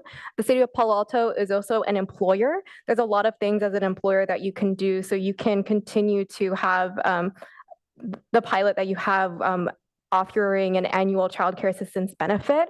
And, you can also extend your parental leave. So the city of San Jose actually has 12 weeks of parental leave. I saw the city of Palo Alto has 6. And, there's also ways that you can invest in tools for your childcare providers. The city of San Jose invested $1 million to give a free program to childcare providers on how to improve their business practices. It's literally an app on their phone because, these are small businesses and they don't necessarily have the business know-how. And so those are a few things that you can do as a city. Minka, I would like to add, I think we're at a critical point. This is Lee from PAC. We're at a critical point in our community. I'm also a member of the Downtown Housing Advisory Group. We're looking at bringing significant numbers of new residents into our community. And my biggest concern is the gap. How do we help our child care centers last through this gap between now and when the new families are moving in? So that's an area that I would love for you to explore, is we need to ensure that day one, as families are moving in, they have the social services they need, like childcare. Great, thank you. Commissioner Barr? First comments to Janet. My son was born 3 months early and spent 3 months in intensive care at Stanford. And so when it came time for him to go to childcare, I was a little nervous. But we did enroll him at age 2 in the Children's Center of the Stanford community. He didn't go in the tiny kids, he went into little kids. And I co-opted so that I could come in and be in there for a half a day a week. And I was very impressed with the quality of the CCSC. And my son is now in his 2nd year of medical school at Dartmouth. Now, second question though to Lee. When my son moved to Ohlone and got to the Ohlone Kids Club is when PAC asked me, would I please make a charitable donation to PAC so that they could improve childcare. And I felt a little uncomfortable making a tax-deductible donation that benefited my own family. So I sent a second check to PAC, and both checks were quite generous, and said, would you please use the second check to reach out to the schools and daycare centers in East Palo Alto and try and establish connection and provide support. PAC sent the second check back to me without being cashed and said, that's not our job and we don't reach out to East Palo Alto. So I did, that's the last time I ever made a donation to PAC.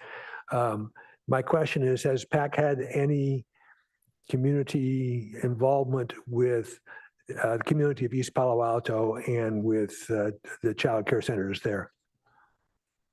Thank you for asking, and I want to apologize. I am going to believe that that was prior to me being the CEO of the organization. We are really focusing on supporting families who, again, you're talking grade school, so we're focusing on families who are in the after-school programs right now. I'm also a former executive director of the Palo Alto YMCA, so I'm also a big supporter of the YMCA has a after-school program in East Palo Alto as well.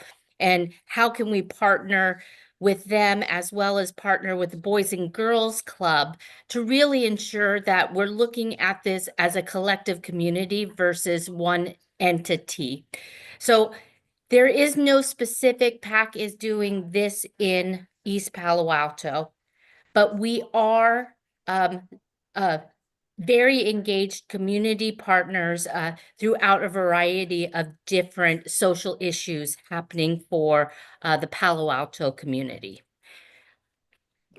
May I also just chime in on this one as well? Because I have a daughter who goes to aftercare at Dubnik, and there are a number of East Palo Alto families, I believe, who are receiving subsidized care because their Absolutely. children attend Dubnik through the Lindsay Yes. Act. So you are actually supporting and subsidizing a lot of care for East Palo Alto families. through your Absolutely, centers. just not in the city of East Palo Alto. These are kids who live in East Palo Alto who are getting care subsidized through PAC. A number of they're them. like in the Tinsley program. The Tinsley program. I think it's like maybe 40 or 50 probably students. So it's quite substantial number. I know at least at the Dubnik program, it's probably a significant proportion. Yeah, no, the Tinsley program has a complex history. So they are actually, but it's because the East Palo Alto kids are bused into Palo Alto to go to school here as part of the legal settlement in the Tinsley program many, many years ago is why they're enrolled in Palo Alto schools. I understand. I just wanted to make sure that the efforts they're making at helping the families of East Palo Alto are recognized, given your comment. All right. My question is actually, I understand that the child population of Palo Alto is growing as our elderly population, is shrinking as our elderly population grows. And one thought, actually it was Jiraiya who said that there are some programs that seek to engage more elderly volunteers with childcare. And I was wondering how those work, and given that we have very rich population of elders in our community, maybe that is one place where we could draw on that as a resource, especially as our parents and families are continuously pressed under the difficult economics of trying to being a working family in Palo Alto.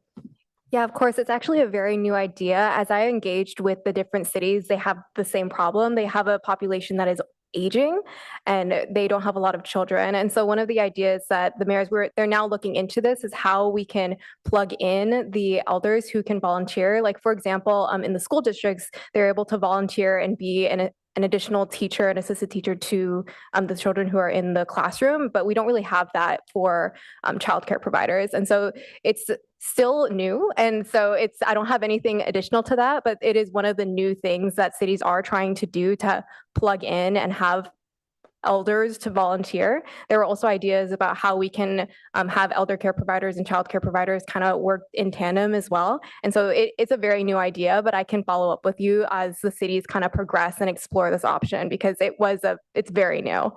Yeah, I think that would be awesome. I think that is one of the solutions I heard that potentially is a good fit given how much the city already does in terms of financial help. All right, with that, I'll hand it to Commissioner and Vice Chair Kraus. Well, first of all, thank you. This has been an exhaustive presentation of great depth. And I feel very humbled and special that we were able to hear this. So thank you to all of you and those people online. It's extraordinary. I think that the speaker online helped me, Minka. I don't know who it was, but the challenge for this city is as we do infill and new affordable housing, that we are prepared and ready with these services as young families come into the area because it's vast. There's hundreds of people that will be coming in.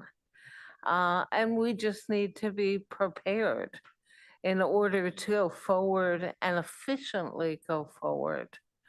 I don't know who said that online, but you're right That on was Lee target. Fab from PAC.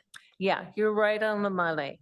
Now, I just have a detailed question because I've been looking up TK and transitional kindergarten, and it seems to be hinging on the expansion with AB, where is it? 130 in 2021. And it's coming into implementation this year and next year. So that's changing your model. And it's shifting your economics away from 4-year-olds to 2 and 3-year-olds. And I hear you loud and clear. Is the state going to be able to continue? The governor's just coming out with the budget right now. The loss is substantial, but not surprising. Is transitional kindergarten a program in the state of California for eternity? Or are your economics going to shift back and forth? Just a thought, because it really changes your focus and your revenue stream. So I ask that particularly because federal funding is going to be withheld, even though we're the 4th largest economy in the world, which is an oxymoron. Some questions for you, and you don't have to answer them now, but I listened. And I understand that you're having to wiggle back and forth. And boy, that's tough. So I'd like to make one comment there.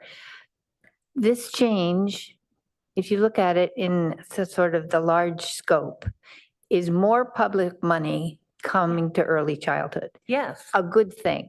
Yes. The transition is very difficult.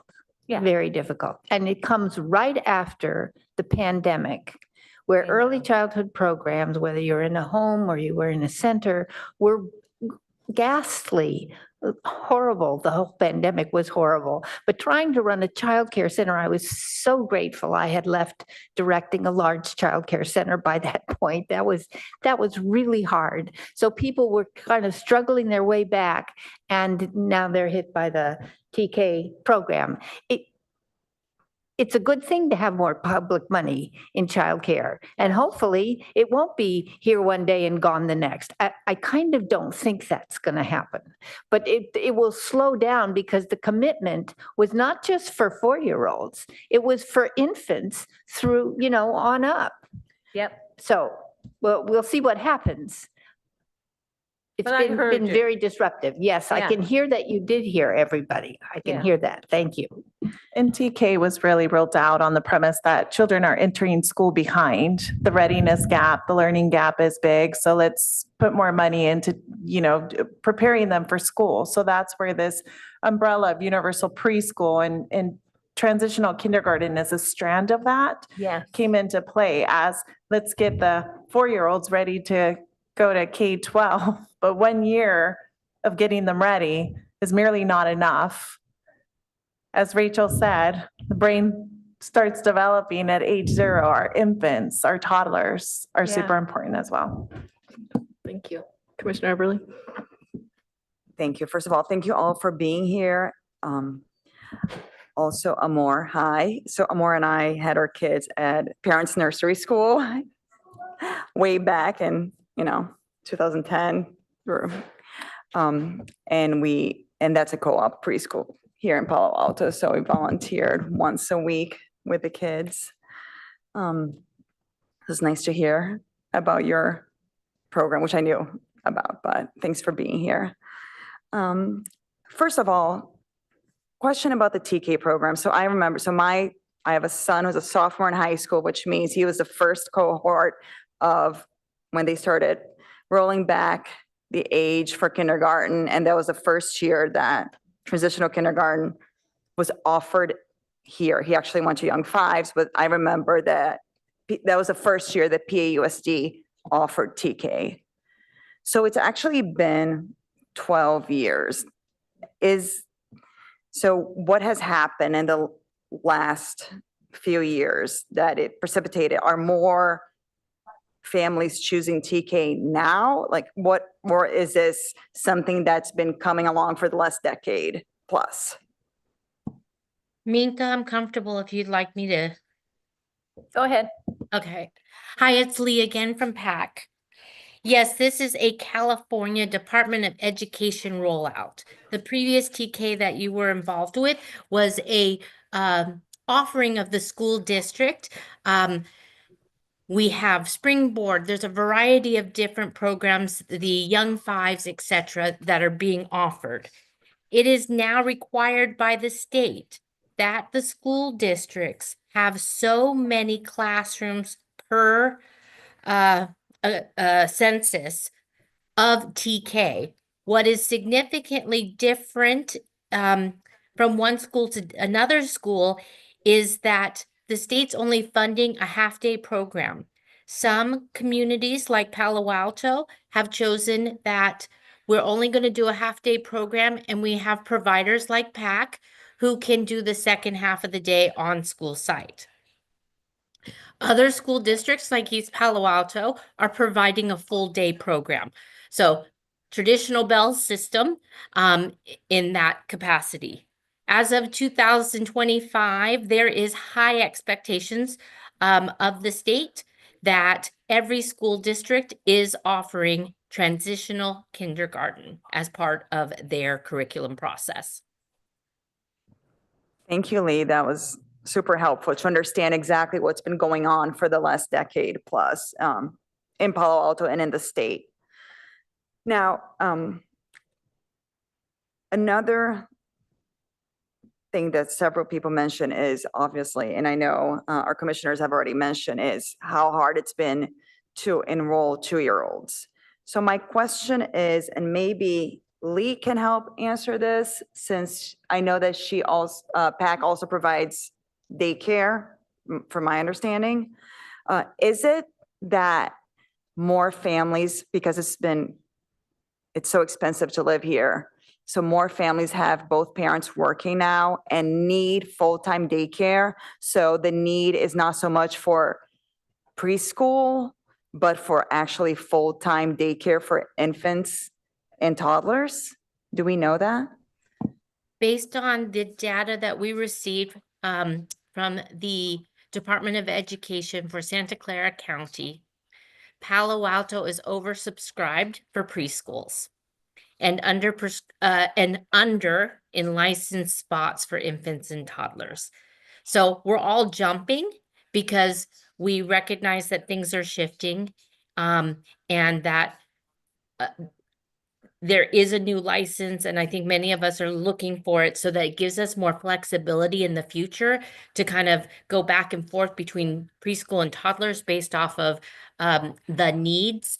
But that process is really being held up because so many of us have applied after being asked to apply, and they don't have the manpower to move it forward. What can we do to help make that faster, that process faster? Is it something that people should be calling their representatives? What can people do? Soraya, you have thoughts on that one? So the question you're asking is how we can help 2-year-olds be How more. can we help? Sorry, put Yeah. pressure on the Licensing. state to move the licenses along. Yes, I do agree. It is a licensing issue, and it's because the state is not, there's a backlog right now. So there's a backlog in not only licensures, but also the slots. And so it is something that we are recommending folks to call their assembly member, state senator about, because a lot of folks, what we're seeing is that, the 0 to 2-year-olds, as you heard, it's a lot more funding as well. And so that's also part of the issue. It's the licensing, it's the costs associated because you have a different ratio. And so when you have less kids and for one provider, that increases the cost. And so it doesn't necessarily cost out for the overall business. And so that's another area where cities, counties can get involved, is helping the providers shoulder that cost, with helping subsidize the care and also providing additional funding for, how can they offset the costs, ongoing or one-time funding, like with grant opportunities. And so when we see the May revise next Wednesday, we'll have a better picture of what that looks like. But it's a bit in flux right now as there is changing priorities in the legislature because they might be losing that funding for Medicaid. That is 1/3 of their budget as with the federal events happening. And so that is an issue area that I think is moving in priority area just because of the changing political landscape too. So just like a context. Can I address something that sounds like maybe you're not quite clear on?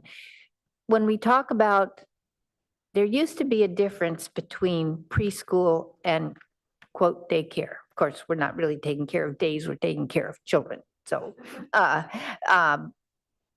that to me was always a bit of a false dichotomy, but preschools were often part-day programs.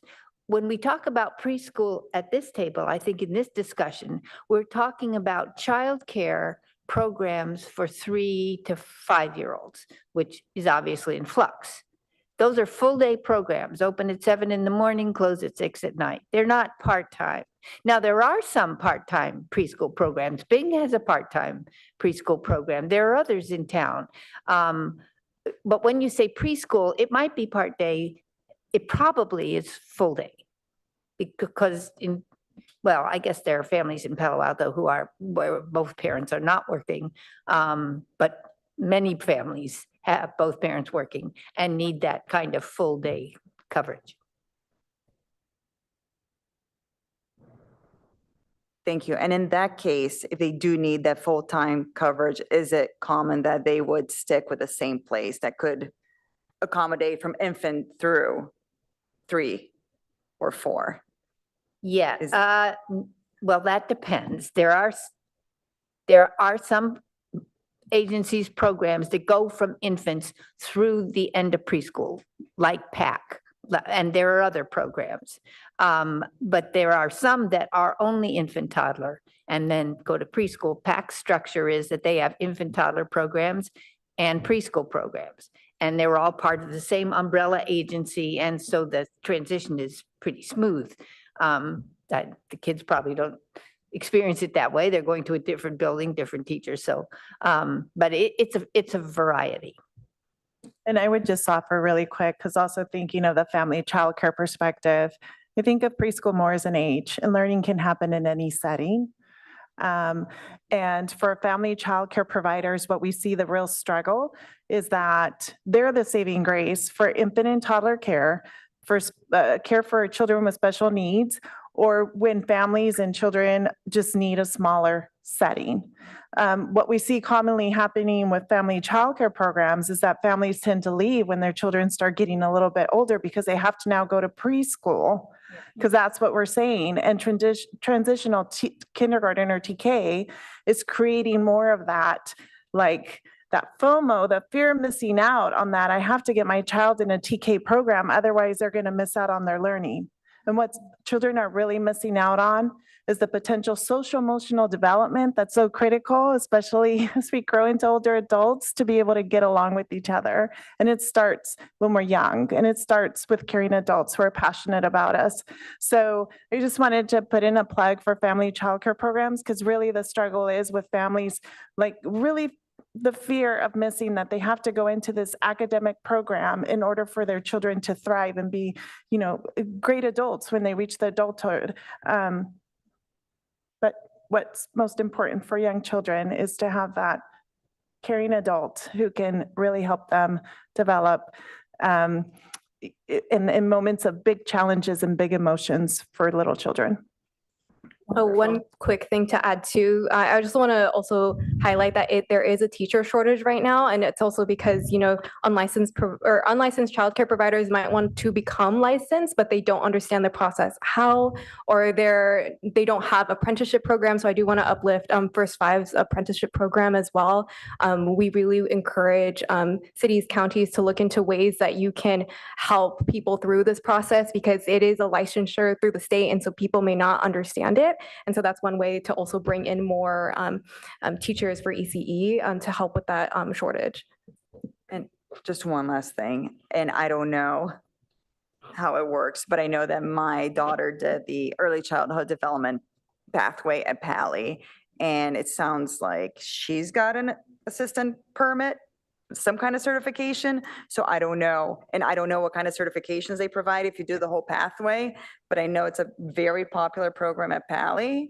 So something that you might want to look into. I know that part of the program is to go into preschools and elementary schools, you know, during the school year. So every summer I receive students to volunteer for me if your daughter is interested. Yeah, every summer I receive a students in my program also, and also I want to add that I give a scholarship. I don't have subsidized, but I do a free scholarship for one Latin kid. So one Latin kid per year comes to my program, and it's totally free. Thank you. Great. Thank you so much. That apprenticeship program is being used in PAC centers. We have several of those apprenticeships because it's a county funded thing. So that's alive and well in Palo Alto. So thank you, everyone, so much for your presentations. I used to work at Bring Me a Book Foundation, founded by the late Judy Koch, so I care very much about these issues. So it seems to me that a through line that connects all of these presentations is the high cost of living and the high cost of housing in Palo Alto. So we've heard about teacher workforce shortages, low salaries, rents going up, it's hard to stay open. And we know that the demographics are shifting in Palo Alto. Younger families are leaving the community, especially when they have a second child. So given all these socioeconomic shifts and cuts to funding, grants, and subsidies due to the Trump administration, what is the future and the viability of the business model, especially for the small businesses and the home-based businesses here in the city? Janessa, do you want to take that? And I'll leave it to Amor, because those are probably two of the smaller programs that are here. So are you still there, Janessa? I am. Hi, everybody. Yeah, so we are going to have to adjust. So we will have to adjust our programming. We will have to adjust our environment. We're going to have to adjust our teachers, our education to lower the age group of our program in order to be able to stay alive. And like Rachel said, we are coming right off of COVID, where we were hit extremely hard and had to adjust to that. And some of us are just coming right out of it and leveling out. And then we got hit with the loss of families moving into Palo Alto, with TK. So it really has been quite a struggle.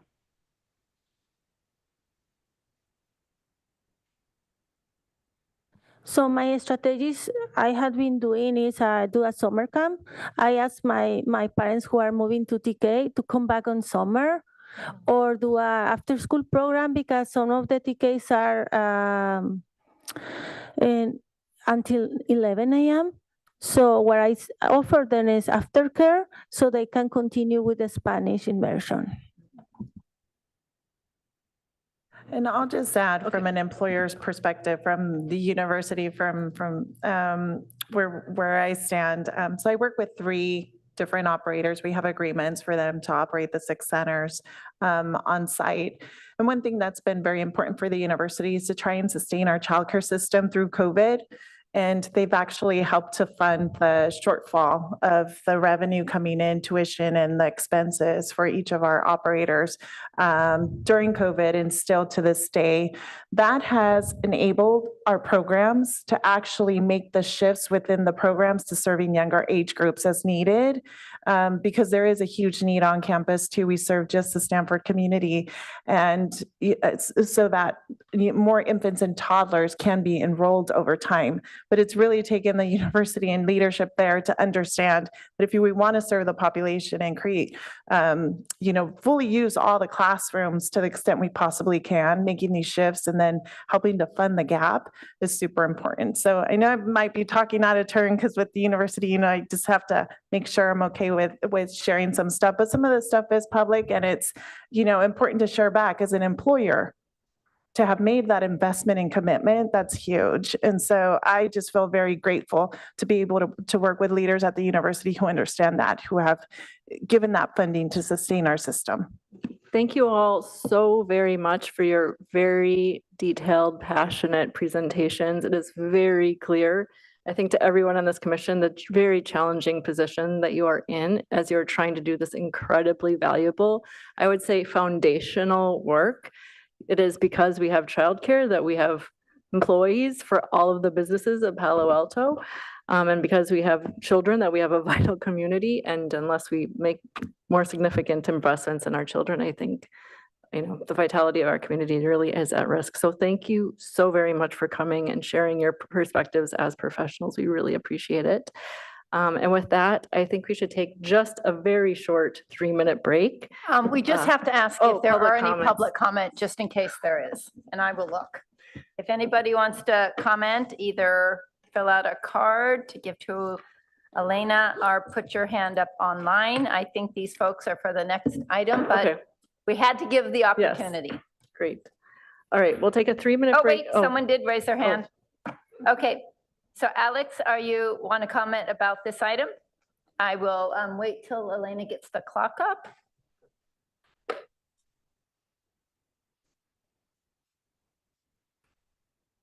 Alex, were you wanting to comment on childcare? I'm so sorry I was didn't I will be commenting on the community development block grant. Okay, then we'll come back to you. But I just wanted to thank that incredible presentation because my comment has to do with childcare. So I will wait my turn, but I just wanted to thank all the speakers. That was really incredible. So thank you, Alex. I appreciate it. All right, 3 minutes and we'll be right back. Thank you.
for being conscious of the time. All right, great. We can move. Oh, hold on. Wait, hold on. We're not ready. Sorry.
Fortunately, I have no control, but I have a jacket if you want to put it on your legs. All right, we will move to the second item on the agenda, recommendations for fiscal year 2025-26 Community Development Grant, funding allocations and review of the draft fiscal year 2025-2026 Annual Action Plan and Consolidated Plan. And I think to kick that off, we have you. Thank you. Yeah, Robert Fain, affordable. Oh, I'm going to leave it to him because Yes. I've already messed up some titles and things today, but my colleague Robert is here. And Robert, can you at some point also at the end talk about this? Absolutely. Thank you. Please, Robert, take it away. Will do. Well, good evening, commissioners. I'm Robert Fain, housing planner with the city. I'm within the Planning and Development Services Department. Thank you for having us tonight for the first public hearing on the city's fiscal year 2025 to 2030 consolidated plan and fiscal year 2025 to 26 annual action plan for the Community Development Block Grant Program, also known as CDBG. I'm joined virtually by Austin Knudsen of Michael Baker International and Sherry Coulter of Root Policy Research, who support us with the program. Next slide, please. So the purpose of tonight's meeting is fourfold. First, to hold a public hearing on the draft CDBG Consolidated Plan and Annual Action Plan. Second, to provide the HRC with an opportunity to finalize funding recommendations for the upcoming fiscal year. Third, to discuss and provide direction on a contingency plan should the actual CDBG funds be greater or less than estimated. And finally, to recommend City Council approval of the draft plans as amended to reflect the Commission's recommendations tonight. Next slide, please. So just to kind of ground us, the City of Palo Alto receives an annual allocation of CDBG funds from HUD. These funds are targeted to improve physical, economic, and social conditions in the community with a required focus on serving low and very low income residents. HUD requires two primary planning documents. The first is the 5-year consolidated plan, which outlines community needs, long-term strategies, and performance goals. And as I've mentioned, this is the year where we're creating a new 5-year consolidated plan. And then second, the annual action plan, which identifies the specific activities to be funded each year. And this is fine, but there are a few kind of program related updates that have occurred since the time the report was submitted. Firstly, annually on May 2nd, HUD conducts a timeliness test, which measures how the city is spending the funds to ensure that the funds are actually being spent in a timely manner. The previous 2 years, we hadn't quite met that ratio that HUD was looking for, but because of the work of a lot of the subrecipients that you'll hear about tonight, we were able to meet that test on May 2nd, so we were excited about that. And then in a bit of on the other side of the spectrum, you may have seen the federal administration's kind of initial budget proposal was released last week, and that included the proposal to completely eliminate the CDBG program in the fiscal year that would start in October of 2026. So that proposal doesn't impact the funding recommendations tonight, which are funded through the continuing resolution for the previous federal budget, but I just wanted to provide that as context kind of for the future of the program, and staff and our consultants are very engaged in the larger dialogues around those issues and making sure we're aware of what's going on and making sure the city's interests are represented in the broader conversations. And with that, I'm going to pass it over to Sherry Coulter of Root Policy, who will discuss our comp plan. Hello, thank you all for your time this evening. As Robert mentioned, my name is Sherry Coulter and I'm from Root Policy Research. We are a small housing policy research firm hired by Santa Clara County to complete the 2025 to 2030 cycle of consolidated plans for the urban county, and then also for 7 entitlement jurisdictions, which includes Palo Alto. So I'll start tonight with a quick overview refresher of what the consolidated plan is, followed by a summary of the community engagement activities that were done for the plan with primary findings on funding priorities. I then have just a few slides on the regional market analysis, and lastly, the proposed goals for this consolidated plan cycle. Robert will then present the annual action plan with specific project recommendations. So since these plans come up every 5 years, we often find it helpful to give an overview of what the consolidated plan is exactly. As mentioned, the report uses a combination of data and citizen input to identify priority housing and community development needs. The report is divided into 3 main sections, including a housing needs assessment, a market analysis, and the strategic plan, which outlines the goals. The funds must be used to benefit low to moderate income households, and the consolidated plan must be submitted to HUD every 5 years in order to receive grant funding. Next slide, please. So there are 4 different types of grants that are covered by the consolidated plan. The Community Development Block Grant, or CDBG, which Palo Alto receives directly from HUD, can be used for a variety of community improvements, including housing rehabilitation, street and sidewalk improvements, community facilities, public infrastructure, rental assistance, down payment assistance, and a small portion, 15% of the allocation, can be used for supportive services. Home investment partnership program funds, which Palo Alto receives indirectly through the county as a member of the County Home Consortium, can be used for affordable housing projects and to acquire and redevelop housing. Additional grants received indirectly, regionally, are the Emergency Solutions Grant Funding, which is focused on homelessness and the housing opportunities for people with AIDS or HOPWA. Next slide. So jurisdictions who receive any of these grants directly from HUD have to submit separate consolidated plans. This includes Cupertino, Gilroy, Milpitas, Mountain View, Palo Alto, San Jose, Santa Clara City, Sunnyvale, and then the Santa Clara Urban County. Since Palo Alto belongs to the County Home Consortium and only receives CDBG funds directly, the required consolidated plan for Palo Alto is actually an abridged version of the full plan, which removes a big portion of the housing needs assessment section and parts of the market analysis section as well. For Palo Alto's consolidated plan, we still incorporated a summarized version of these components as we thought it provided important context and information. Jurisdictions then covered in the county's consolidated plan are Campbell, Los Altos Hills, Los Gatos, Monteserrano, Morgan Hill, Saratoga, and all of the unincorporated areas. Next slide, please. So here you can see how allocations were distributed across grant programs and entitlement jurisdictions in 2024, just for reference. Palo Alto receives approximately $500,000 each year in CDBG funding. As Robert mentioned, this is uncertain for going forward. So 2025 allocations are expected to be released next week. Next slide.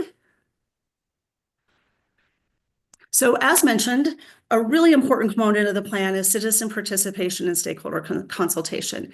Community engagement efforts were coordinated countywide to maximize resources and avoid any duplication.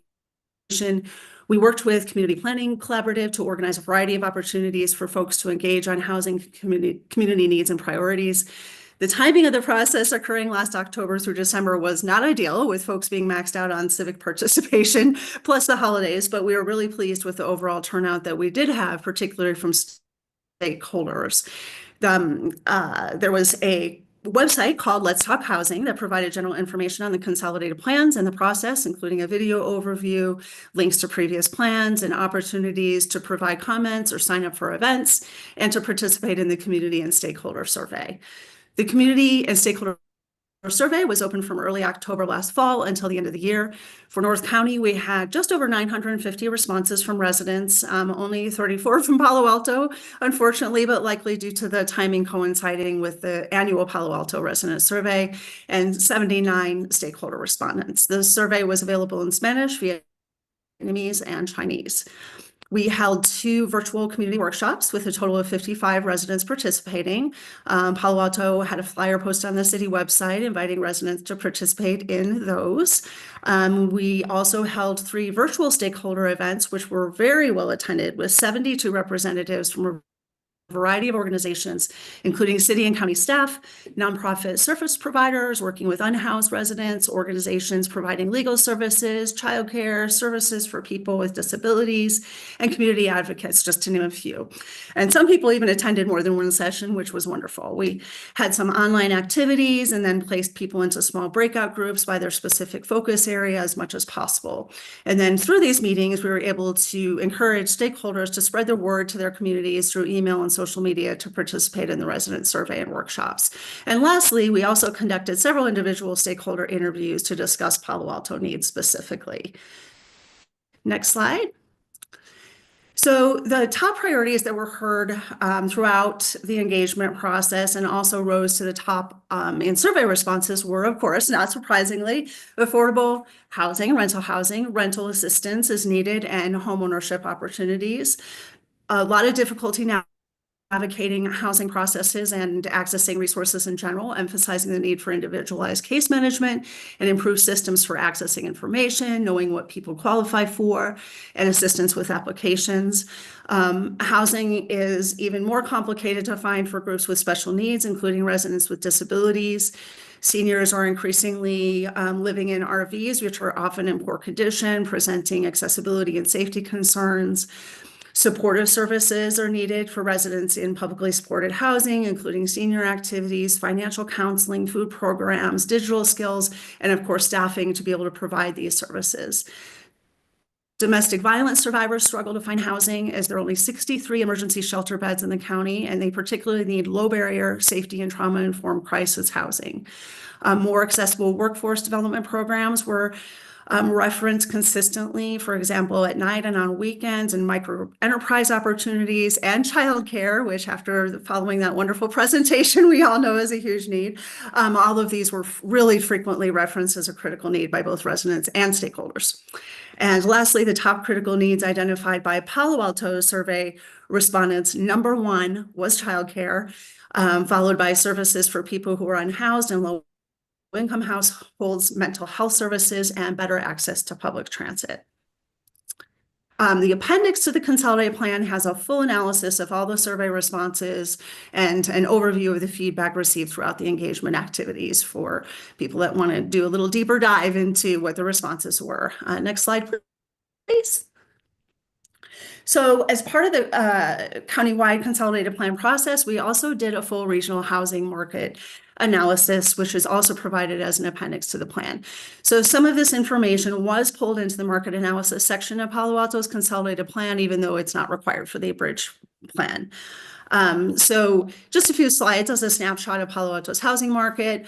Compared to other entitlement jurisdictions regionally, Palo Alto's median rent is near the top, only slightly lower than Cupertino, and has grown considerably since 2018 to the tune of around $1,000 more a month, so very significant. Next slide, please. Palo Alto home prices are the highest of the entitlement jurisdictions at around $3.5 million. This alone is not affordable to most residents and is exacerbated by higher interest and insurance rates. More than half of residents make more than $150,000 annually in Palo Alto, but homeownership is still out of reach to them. Next slide, please. So the rental gaps analysis shows that Palo Alto has around 3,000 renters with incomes below $75,000 annually who would require rent to be around $1,875 or less per month to avoid being cost burdened. Cost burden is typically defined as spending more than 30% of income on housing.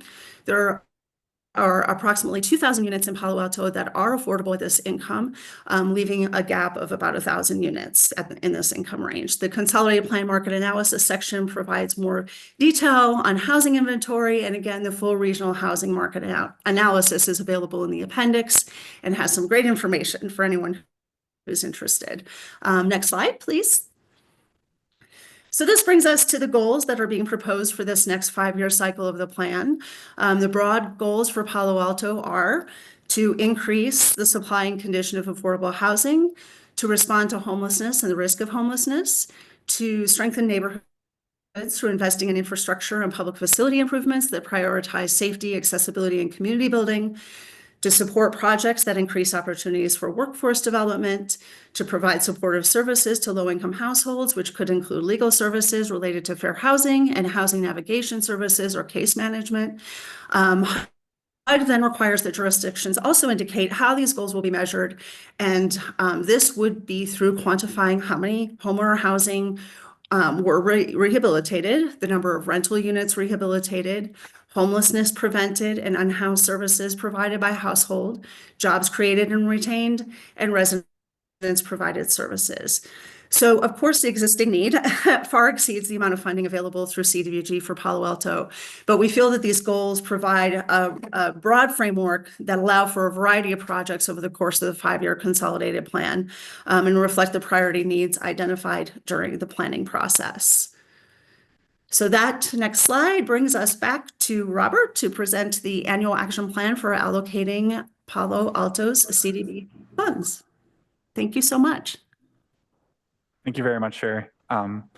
Yes, so thank you. So as Sherry mentioned, the city annually receives about $500,000 in CDBG entitlement grant. There's an additional $100,000 that is received through program income. So that's previous loans made to rehab affordable housing that then are paid back into the program. That equates to about $100,000 per year. And that's largely from Alta housing developments that have received CDBG funding in the past. As Sherry mentioned, we've been told by HUD that the notification of this next allocation will be coming next week. We don't anticipate that varying to a significant degree from the $500,000 that we've historically received. That calculation is determined by the number of entitlement jurisdictions, and that doesn't really vary much year to year. Yeah, so next slide, please. There are 5 funding categories in which CDBG funds can be allocated. The first is public services. The second is economic development, housing rehabilitation, public facilities improvements, and then planning and administration. We advertised a notice of funding availability in November of 2024 with a deadline to submit in January of 2025. And per HUD regulations, there's a maximum spending cap of 15% on public services and a 20% cap on planning and administration categories. The other 3 categories do not have any spending caps. Next slide, please. So that brings us to this upcoming fiscal year's applications and recommendations. And again, as I mentioned, there's a 15% spending cap on that public service category. So the estimated amount available for allocation within public services is about $95,000. And that category is typically where we see the vast majority of our applications. There's a significant need for those services, and we'd like to provide as much funding as possible to those organizations that do a lot of very important work in Palo Alto. But unfortunately, Palo Alto and many jurisdictions note that that constraint on public services really hampers the kind of ability to provide in that category. Your packets included a more detailed description of the organizations who applied and the request amount, and the staff and selection committee's recommended level of funding. And you can also see those organizations here. Efforts were made to accommodate the public services requests while remaining within that 15%. So to begin, Life Moves provides case management services at the Opportunity Center and Hotel des Inc. to assist clients in locating housing and or employment or to be connected to services. Silicon Valley Independent Living Center assists very low income residents with disabilities and their families navigate the housing search. Project Sentinel provides fair housing counseling and investigative services for Palo Alto residents. Next Door Solutions to Domestic Violence provides survivors of domestic violence with client-centered services. And Catholic Charities provides free confidential advocacy to protect the rights and well-being of residents in long-term care facilities. So you could see the amount requested by each organization in the middle column, and then on the column to the right, the staff and selection committee's recommendation. I do want to note the Catholic Charities application was not included in when we brought the recommendations to the committee of Commissioners Causey and Barr, but we've funded them for the past number of years, and they submitted their application in time. There was just kind of a processing error that resulted in that. And as noted in the packet, Next Door Solutions to Domestic Violence has not previously been funded by CDBG in Palo Alto, but they demonstrated the organizational capacity in the region and alignment with our criteria to qualify for funds. So we feel comfortable making that recommendation given their history in the region. Next slide, please. And then we'll move into the economic development, housing, and public facilities applicants. We Care is recommended for $120,000 in funding. They're a for-profit business that helps registered family child care provider businesses by providing best practices trainings, sustainable business practices, and enrollment in their child management service system. And that system was created to help childcare businesses create work plans, establish service and revenue goals, and build capacity. Rebuilding Together Peninsula applied for funding to continue their Safe at Home program, which is a home repair program to provide health and safety repairs for low-income Palo Alto residents. That's largely targeted towards senior residents, so it's things like installing grab bars or a variety of kind of home improvements. There's in the previous funding year, we funded the Home Key Project's playground. And that project is underway, and we're going through the environmental review process, and that's been a bit more extensive than was initially projected last year. So we're recommending to fund them with an additional $70,000 to ensure that they're able to complete that playground project at the Home Key site. And then finally, similarly, last year we funded the Alma Garden Rehab project, which is 10 units of very low income housing managed by abode communities in Palo Alto. We funded them with about $400,000 in the previous year, and they're mobilized and their GC is hard at work doing those repairs. And they told us that they saw a need in their laundry room and for some additional interior upgrades that they could accomplish if there was additional funding in this fiscal year.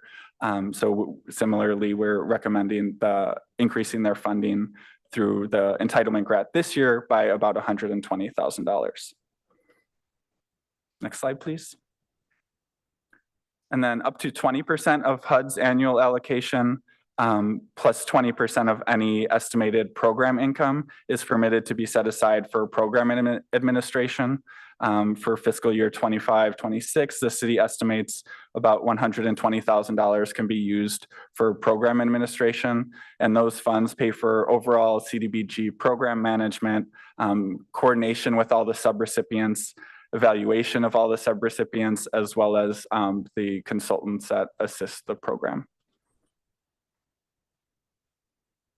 And then on this slide, you can see the breakdown of funds allocated to each category that I've previously outlined. Next slide, please. And now just to kind of touch on the contingency plan, as I noted, the funds have been consistent year over year for the last several years.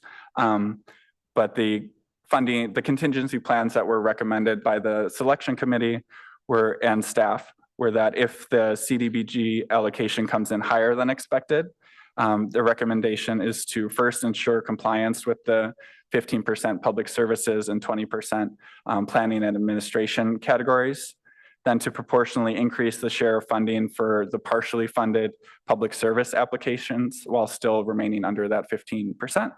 And then finally directing any additional uncapped funds to either the Alma Garden project or a to be determined public facilities project. And then if the city's allocation is lower than expected, the recommendation is that first we proportionally reduce funding across the public service applications because that 15% amount would decrease. Second, we recommend maintaining full funding if possible for the housing rehab projects and the economic development projects. And then finally, if that's not possible, to decrease funding from the uncapped projects, particularly Alma Garden project, because they've created a detailed scope and could kind of cut from that scope as needed. Next slide, please. So just to touch on the timeline, we expect HUD to release the final allocation any day now. Once we have that, we'll finalize the budget and incorporate the HRC's recommendations into the final plans, which will be go before council on June 9th is what we're currently scheduled for, and submission to HUD shortly after that council hearing, subsequent to any council approval. Next slide, please. And then here again, you can just see the recommendations in the staff report and what we went over earlier. And with that, I'm happy to open it up to any questions from the commission. Thank you very much for your time. Thank you so much. Could we hear perhaps first from the subcommittee about any of your own deliberations or context you'd like to share with the commission? I don't think I have any. I think you covered a lot of what we went over. We went over some common questions, but this was a lot of really good work. I was incredibly impressed. So there's no further comments for me.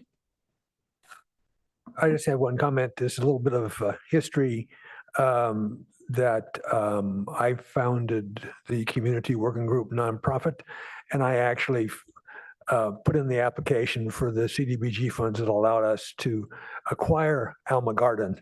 And so it was converting housing to low-income housing in a very important location. So I'm glad to see that it continues to be maintained through the years, because that was, I think we bought Alma Garden 15 years ago, something like that. So. Yeah, and looking through the records, or if I may, in looking through the records, I think the initial CDBG application was in 2003 maybe, and then there were some additional funds in 2012. And yeah, it's definitely been a kind of continued focus of the program.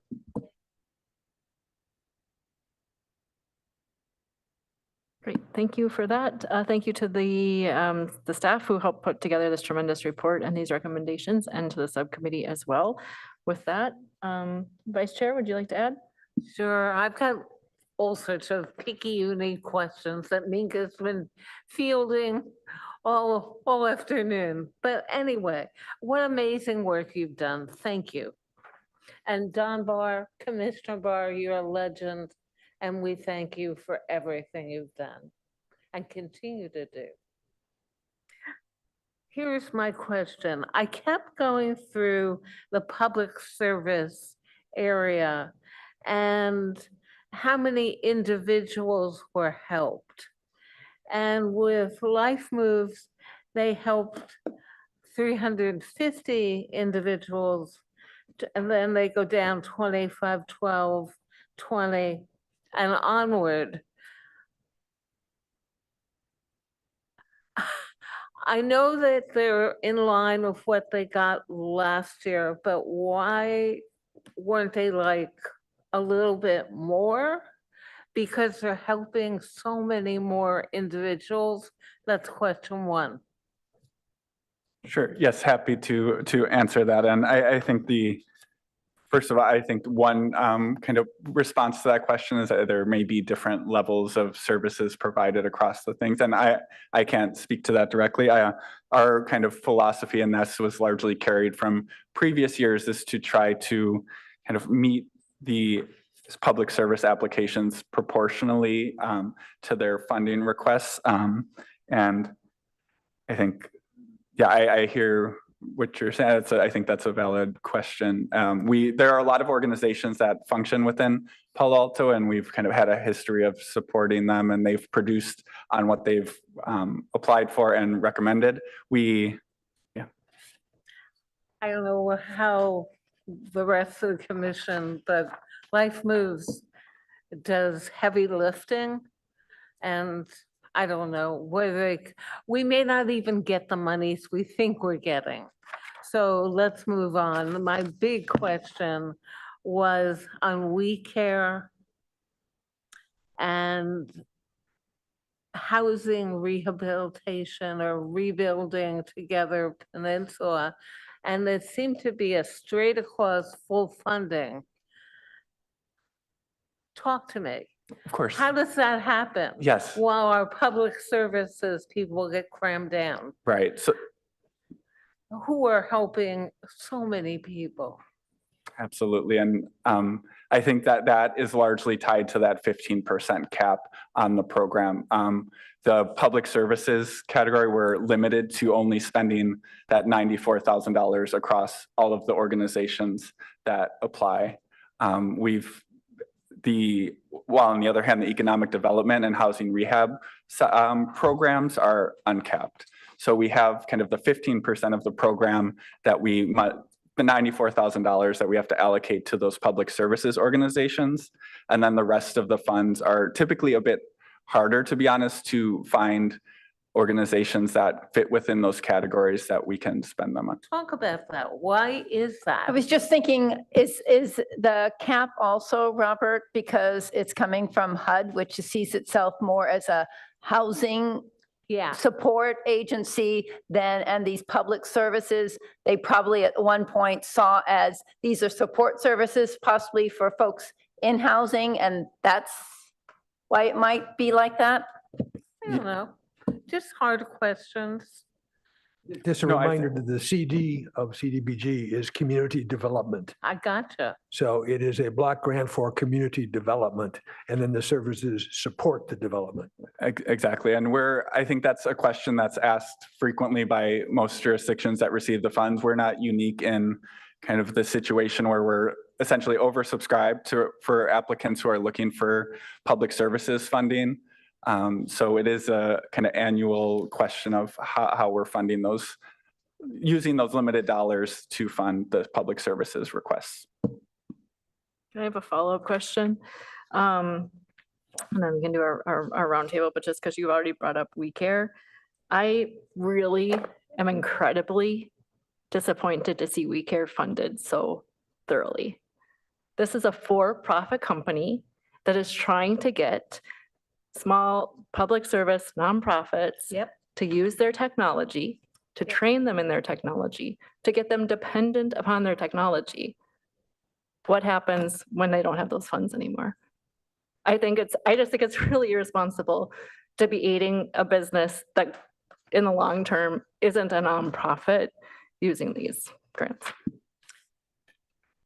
I would love to hear the discussion and how you would justify giving them the most money out of any grant.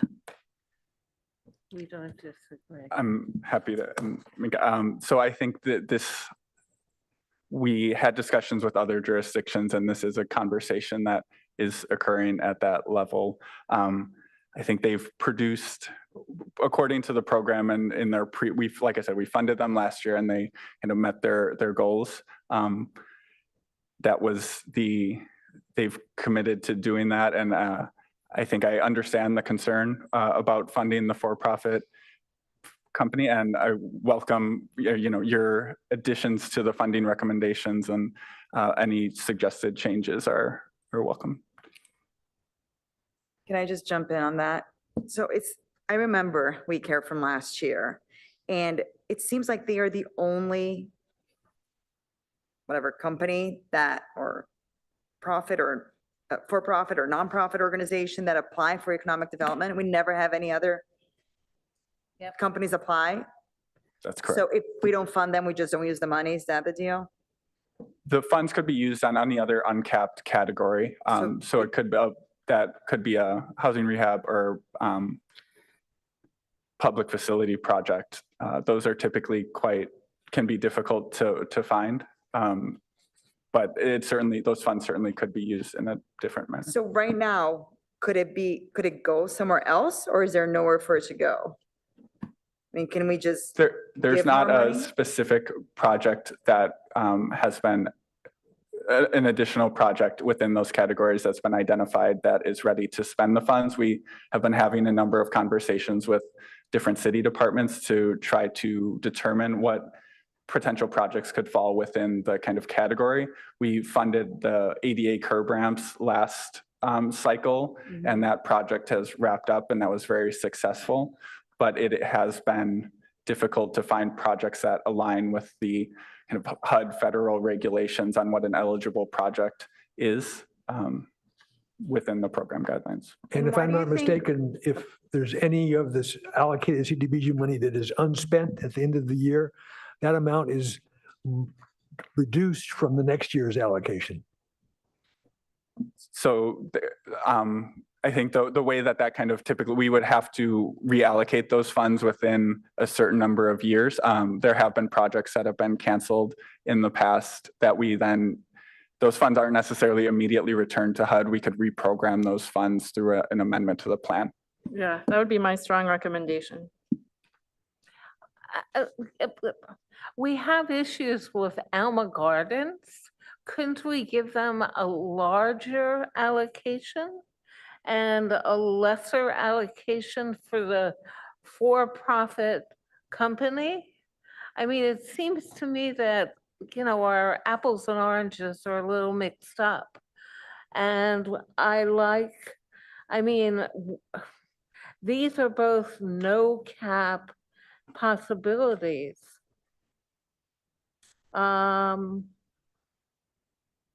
With Alma Gardens and with the other Rebuilding Together Peninsula, but you funded them fully.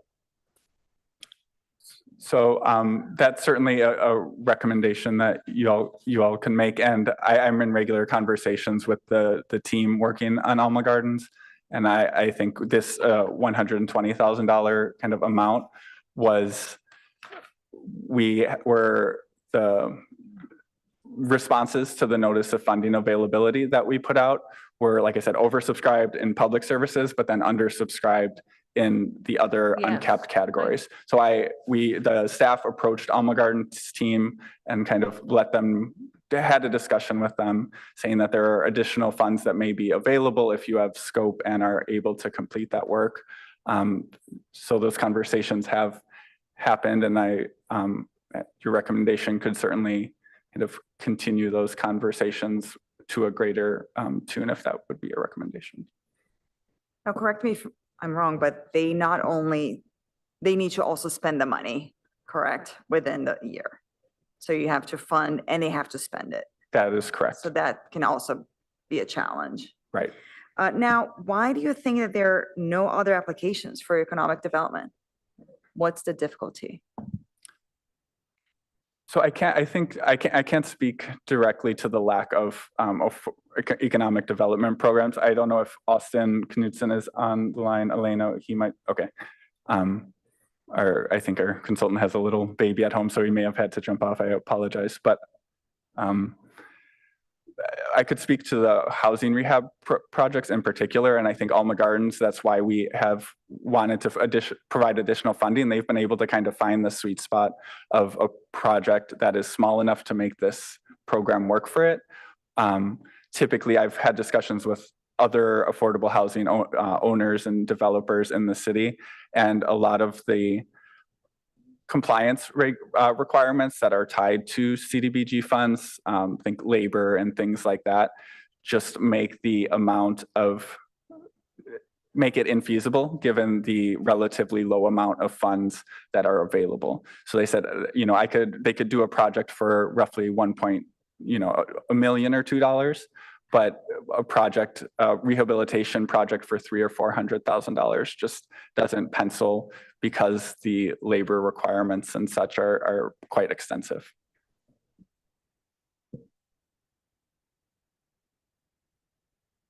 Could we, as a commission, make a comment about the funding of the We Care, and with the urging of more time and effort being put into the others in the economic development area?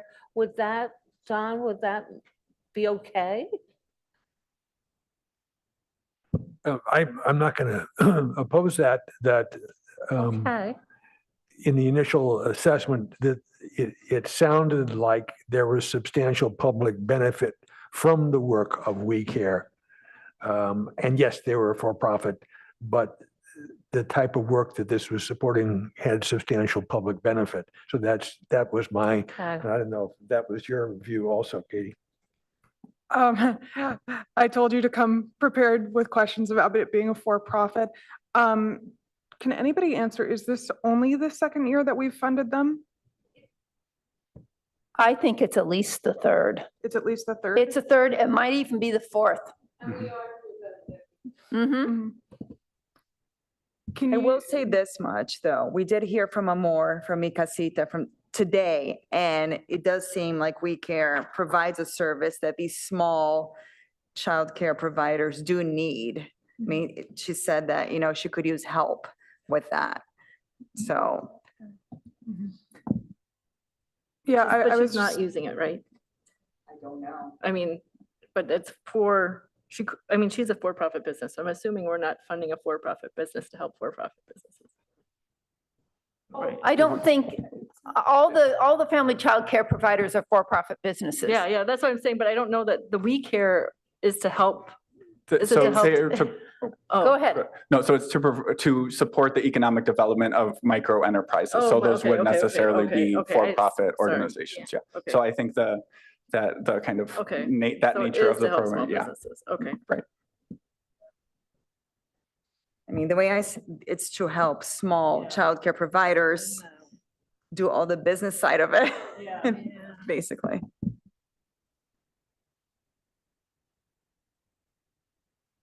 Minka, so the goal for tonight is do we need to make a motion on something? That Robert can tell you what you need to do for his purposes. Okay, thanks, Robert. Do we need public comment before we can move? Yeah, we also need public comment before we make any decisions, but I would love to hear what Yes, so the goal would be to provide those funding recommendations for the plan and then to recommend council approval of the draft plan with any amended as necessary to reflect the funding recommendations of the commission. Okay, great. I thought you were raising your hand. Yeah, should we do public comment? Sure, I can look online. We do have one person who has been waiting very patiently, and we have two folks online. So why don't we go to the gentleman that's here? I think Elena usually makes a list, so I will trust that she does that again. And I'll just lead the online process when we get that far.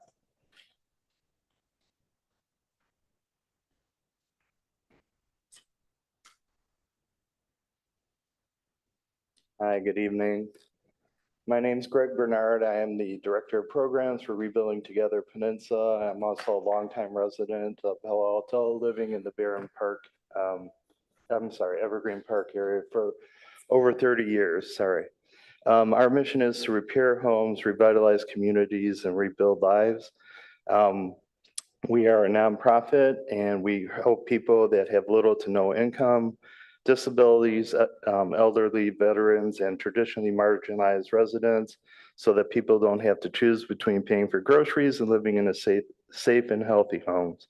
We've been on the peninsula for over 35 years, and we have a National Rebuilding Day program, which has used over 90,000 volunteers over the years and repaired over 35,000 homes, with a savings of approximately $45 million in donated time and materials. 100% of our clients have had low, very low, or extremely low income, and our median household income is $42,000. 81% of the households had a senior living in their home. And just for reference, I looked up the median income of Santa Clara Valley while I was waiting, and it's $111,000 for one person currently. Like most nonprofits, we're navigating the new financial uncertainties now. Your support would go to far help to help us with health and safety needs for those that need them most. I do find it a little ironic that we are a nonprofit and we do serve community facilities. I was listening to the discussions earlier. We have a contract with the County of San Mateo to help nonprofits in San Mateo County. Would be very interested in hearing one for Santa Clara, especially in Palo Alto. If you have money to spend, I will gladly help you spend it, believe me. We're always looking for funding. Great, thank you. Thank you. We might. Okay, I'll wait till we've got it. So Melanie, you have 3 minutes. I'm going to unmute you. Please go ahead. Thank you. Good evening, committee members and development team. My name is Melanie Four. I'm the Community Impact Manager at Upwards. Before joining Upwards, I was actually a parent and client, so I can also answer questions from the parent's perspective. On behalf of the Boost team, I really want to thank you for your past support and advocate for continued support of Palo Alto's childcare providers and working families. It was an incredible panel earlier, but I really want to jump in and address some concerns that came up just now. While Upwards is a for-profit, Boost is completely free for providers and families and not at all revenue generating. In fact, Upwards contributes significant resources to make this program successful in each community we serve, and we're able to do this because of our partnerships on the federal and state level, distributing subsidy in California and offering childcare benefits to military members and private employers. The Boost participants are all with the Boost participants are for profit but low to moderate income. But the goal of the program is to get them out of that low to moderate income bracket by the end of the year. All participants retain free access to our child care management system beyond the program year. So to answer the question brought up before, sustainability is really at the core of the program. We operate on the philosophy of teaching a woman to fish, giving them the skills and resources they need to thrive on their own. I also want to point out an addition this year that was very successful in Palo Alto is, so just to quickly recap the success, we're supporting 15 family child care providers in Palo Alto. They've increased their revenue by an impressive 40%, which is higher than we even projected in our application. And with the help of the Boost team, they've also created 5 new teaching assistant positions. So towards that goal, we offered a subsidy. This is outside of CDBG funding to help them offset the financial burden of bringing on a teaching assistant. Amor is actually one of the Boost participants, and one of her teaching assistants, Diana Gomez, with Amor's mentorship too, ended up opening her own licensed childcare facility in January and is now enrolled in the Boost program. Palo Alto really has led the way in the county. The program's expanded to San Jose. That was 133 providers this year, expanding to 200 providers next year. They've already created 35 new teaching assistant positions. It's going to expand to other cities within the urban county and neighboring communities. It was featured on NBC just to highlight not the increase awareness for the program, but really the need it addresses. So as we heard tonight, there's a lot more work to do. We really are grateful for the opportunity to build on the momentum of the pilot year. And since I'm running out of time, I just want to say that Robert has my contact info, and I'm local. I'm fully prepared to meet with all of you, and wish I could have been there tonight, but had a conflict and 2 toddlers of my own. Like I said, who I'm forever grateful for the board's partner daycares who took care of them, and the non-partner daycares who could take care of them now. So thank you. Thank you.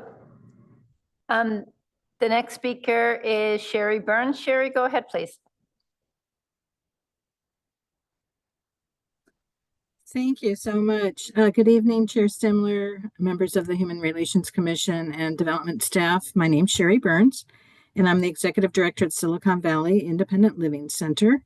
Firstly, SVLC is extremely grateful for the city's past and current support of our housing services program for older adults and residents with all types of disabilities.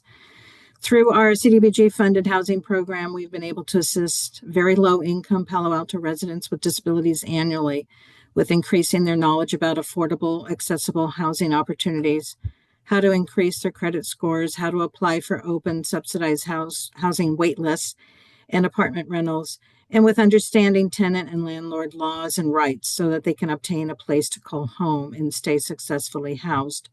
Our housing education and search assistance is conducted through both individual meetings and through our housing workshops. Workshops are conducted in English and in Spanish at our office, at the Opportunity Center, and via Zoom. Through our partnerships with both FEMA, Emergency Food and Shelter Program, and the Season of Sharing, we've also been able to help aged and disabled Palo Alto families remain housed and avoid homelessness by providing one-time rent assistance when they are facing an unforeseen emergency situation, like a temporary job loss or a large medical bill. With the city's funding recommendation of $19,500, we propose to leverage additional funding to serve at least 25 low-income Palo Alto seniors and residents with disabilities in the coming year. We tremendously appreciate the city's support of our housing program and its investment in supporting lower-income, older, and disabled residents. Thank you for the opportunity to speak this evening. There are no more speakers, Chair. Could we ask a couple of follow-up questions since we do have We Care on the line? Yes. Yeah, okay. Melanie, would you mind just speaking briefly, very briefly, to how your program prevents creating dependencies for the small businesses that you work with? You said that you don't currently charge. Is there a long-term plan to charge? And where does your revenue source come from, or where do you plan for it to come from? Thank you so much for that question and the opportunity to speak and clarify. So by the way, the CDBG funding is not at all going towards the technology, right? The platform. They will continue to have free access to that platform. So there are no fees. During the program year, to answer your question, what the funding's going towards is this 12-month mentorship. So it's the actual Boost team who's working day in, day out with these providers, and they create a custom action plan for the providers that help them reach their own personal goal. There's also a kind of a Boost curriculum, which is tried and true best practices of running a successful in-home family child care facility. And this was developed in part with women who have the lived experience of running their own successful in-home daycare. So you can speak to the participants who are, working with Starlin Perez, who had her own daycare, or Alex Estrada, who comes out of Head Start in a master's in early childhood education.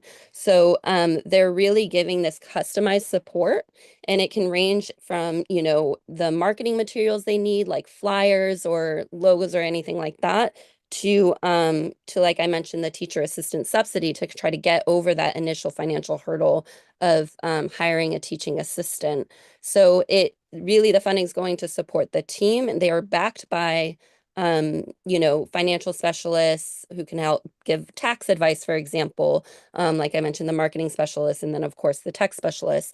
I also just want to say that the families in the community also can really benefit. And again, this is where I can speak from personal experience. For me as a parent, one of the huge draws of the platform is the robust curriculum database that can be tailored to the different learning preferences of the kids and cultural preferences as well. So it's really meant to be highly customizable.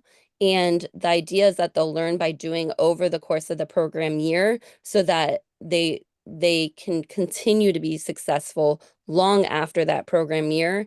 And there are benefits to being a tech company. So for example, if we notice a provider is not making a curriculum in a couple weeks, we can ping them and see, identify any blockers and see if we can help them through those blockers. Sorry, and then can you answer the last part of the question, which is how do you make money? Yes, so that so basically I work on the government division of Upwards. So I guess to answer the first part, we don't make money off the providers or families. How we make money is we are partnered on the federal level. We're partnered with the Department of Defense to offer childcare benefits to U.S. military members. So this is largely like a stipend. This is also, in addition to that, we help them with navigational services like finding emergency backup care for their drill weekends and getting them care in as little as 24 hours. And so that's the kind of level of service that the families in Palo Alto can expect as well. We offer the same kind of childcare benefits to private employers like Amazon and Chobani and JCPenney.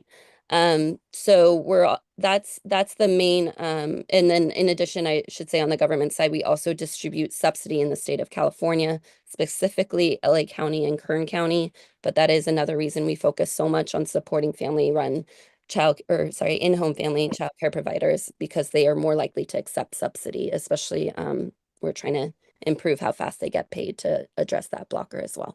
Great, thank you so much for that clarification. And I think, are there any more questions or discussions, or should we ask Robert? Robert, did you want to give us our next steps?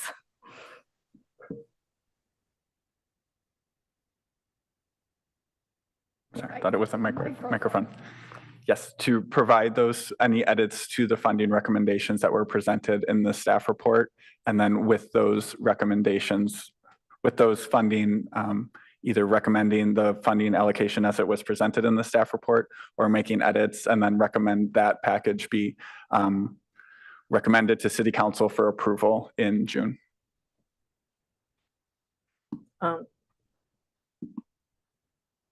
I'm still mulling over a reduction to We Corp. Not significantly, but a reduction, and really looking hard on if there's ways we could help the others in the uncapped area who are desperately in need of funds.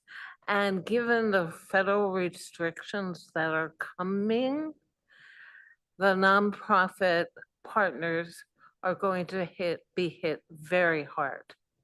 So that's my recommendation. I don't know how the rest of the commission feels about that. I would even make a motion that, because it's not our job to approve, it's our job to recommend to the city council that they approve. Yes. So I'm going to make a motion that we recommend that the city council approve this funding distribution with the following concern: that the city council take full assessment of including a for-profit entity in the allocation of these funds. I'm going to ask Robert what he thinks about that, because I think my concern then I'm not sure if the council will be resourced to have that discussion to come to the end of a recommendation for funding. I don't think they've ever in my history done that before. I think it might be easier just to respond to, we want to do this, HRC recommends this, and this. We recommend the staff recommendation with the following exception. But I respect your thinking on that, Commissioner Barr, but I just don't think they will be resourced at that time, or just able to engage in that And conversation. if I can just quickly add on to Minka's question, because I see we're coming back after we get the real numbers, coming back to the HRC as well. Or I thought I saw that on the slides. No, so we No, would oh, go, sorry. those numbers would be included with the funding, the Oh, contingencies sorry, that it was we, yes. subcommittee and then the full committee. Right, That's right. why Sorry, we're on here yes. twice. Got Yes. it. Okay. got it. So, and that's the purpose of that kind of Yes, and that's why you contingency have the plan that's contingency plan. included. Got yeah. it. Sorry, my bad. It's getting late. Okay, so we should make a motion. Okay. Microphone, please, Vice Chair. Thank you. Sorry.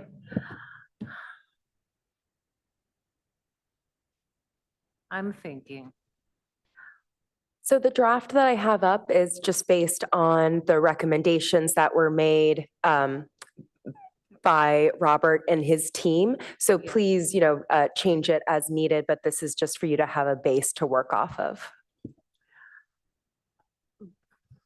The HRC moves that consideration be given to the reduction of the allocation to We Corp, and that, how do I say this? Help me out, Adriana. And that the monies remaining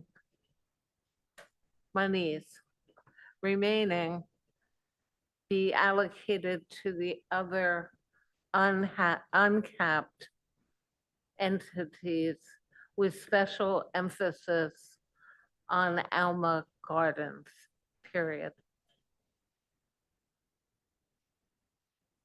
So you want to mention that, Robert? Sure. So I thank you for that recommendation. I think it would be helpful if the commission could direct me to reach out to, whether it's Alma Garden, whether it's Rebuilding Together Peninsula. Exactly. Right. No, I agree. think we can direct staff. I don't think we can. You can. Make the You can make a recommendation that, I'm trying to think, yeah, you can't say, Robert, you need to go do that, but the HRC recommends that, I think staff consider reaching out to others in this category in order to explore blah, blah, blah. And maybe that, and then if that's not possible, going to something else. I really don't have a lot of experience doing alternatives for CDBG. Chair, you look like you want to say something. What we should do is just reallocate all the funds proportionally, to remove WeWork and then reallocate the funds proportionally to the others in those categories. So then everyone in those categories would get above what they requested. But those daycare providers are going to be substantially harmed. See, there is a public benefit, even though it's a for-profit corporation, there's a public benefit of the daycare providers who are being trained and supported by the money. And as we heard earlier, they play an important role. We don't want to just zero out the daycare providers. And there is an economic development category. So that is something that they meet the criteria, it's just that they're for-profit, but they're making their money off of their for-profit. Microphone, please. Correct. But they're making the money off their for-profit clients. And we argue about with every subject. Okay, all right. So it sounds like actually the commission is more interested in going with the recommendation as put forth by the subcommittee.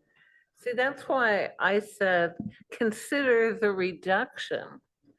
Give Well, I them think a we need to little consider the less. reduction. Like, what would we recommend? Do we recommend reducing it by 50% and then? I think there's a couple things. I think as far as what the HRC can recommend is one thing, but I also think there's the regulations of, like, if this was his ramp, we couldn't go back to any of the agencies and say, can you have a little more? No. Can you do that? Yeah. And I don't know HUD regulations, if that is something that can be done, Robert. So we would appreciate your counsel on that. Sure. So I think, yes, the city runs its own NOFA process independent. The federal government does not dictate how we determine who to allocate funds to. The city doesn't technically need to even have a formal notice of funding availability. We could identify a specific project and say we'd like to fund that. Yeah. So to answer Minka's kind of prompt there, you all do have the ability to recommend, to alter the funding recommendations presented in the staff report as you see fit. So you could technically say, we recommend, I'm trying to get away from recommend. Do you have some wording that you think you'd feel comfortable with, Robert?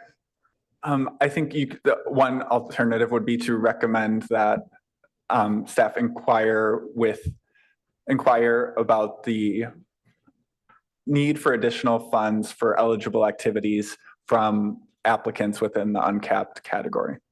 And then with potential reallocation of we care. I think that works. And we could So we're ask zeroing for- them out? No, I no, no, would- we're recommending they consider reallocating if another project is found. But yeah. Can't we do a 25% reduction? So we're not eradicating it, Dawn.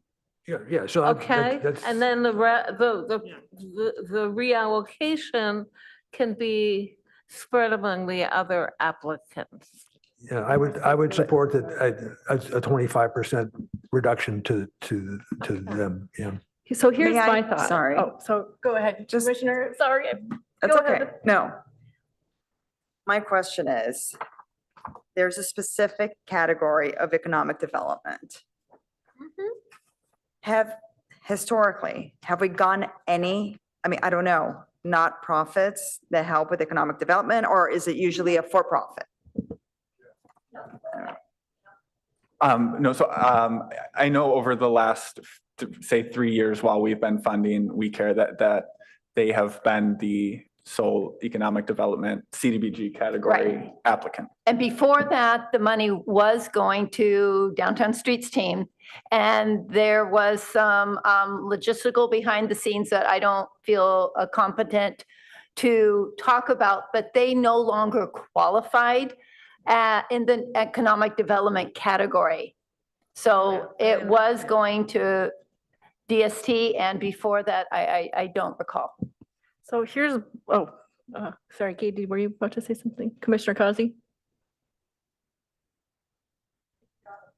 So the way I see it is that they should probably, rather than asking for city funds, charge JCPenney's and Google's of the world more for their services, because essentially what they're doing is that they're creating a network of childcare providers that they then give to employers as an employee benefit. And in order to give that benefit, they need to have local providers available to say, oh, we have a network of 50 providers that we can use for your emergency care employee childcare need. Is that kind of what they do? I cannot speak. I have not been in dialogue with We Care, but I am not sure that they're developing these family-based providers to be then a resource for larger corporations. That's what the sense I got from Melanie. Okay, I don't know. I You mean, can. she named corporations that are their clients. Right, but I didn't know if they were developing the Boost participants with the specific purpose of them taking on clients from these larger corporations. I can't speak to that. If that is crucial to your decision-making, you can ask that question, but I can't answer that question. I did understand that they were provider of backup care, maybe. Yeah. For anyone. Yeah. Okay. All right, so let's look at this motion in front of us. Commissioner, move, seconded, approved. Okay. Can you guys read it? Can you guys see from over there? Should I read it out loud? Oh, it's up here. It's on our screen, yeah. It's here too, sorry. Right there.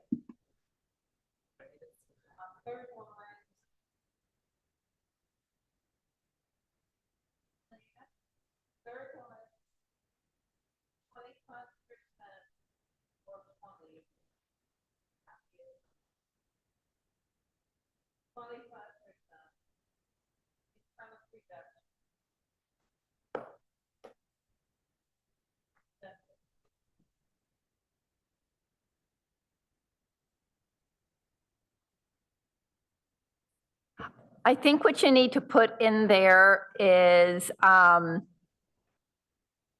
you have to do that based on staff's consultation. And like going back to the point that you can't direct staff, you can say you recommend that staff consider.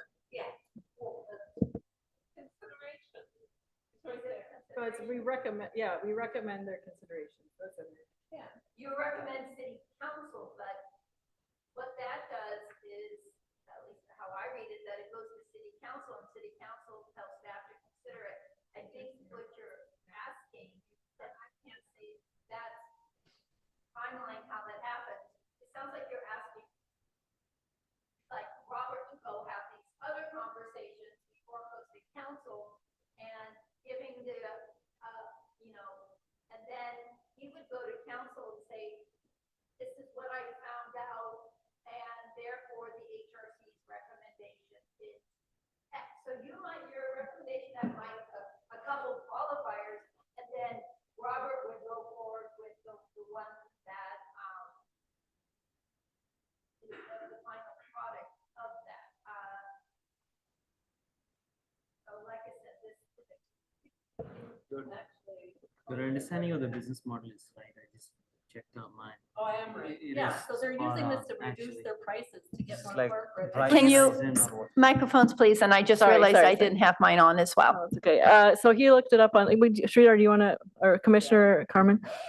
I just looked it up and I think the business model, she's spot on in terms of what the business model is. It's purely for profit and and their sole purpose is to, help corporations.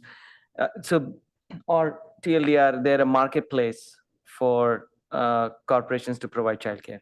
I hear you, and I really feel like what you're able to make a decision on is based on what they put in their application or what the applicant may have said tonight, but I feel really uncomfortable if you're making it based. I appreciate that you looked, Commissioner, but I want to be cautious in how we're doing this, that we're doing it true to the process of what should be considered, and that's what you have in front of you or what you may have been given tonight by the applicant. Okay, well, I mean, I did glean that from what she said.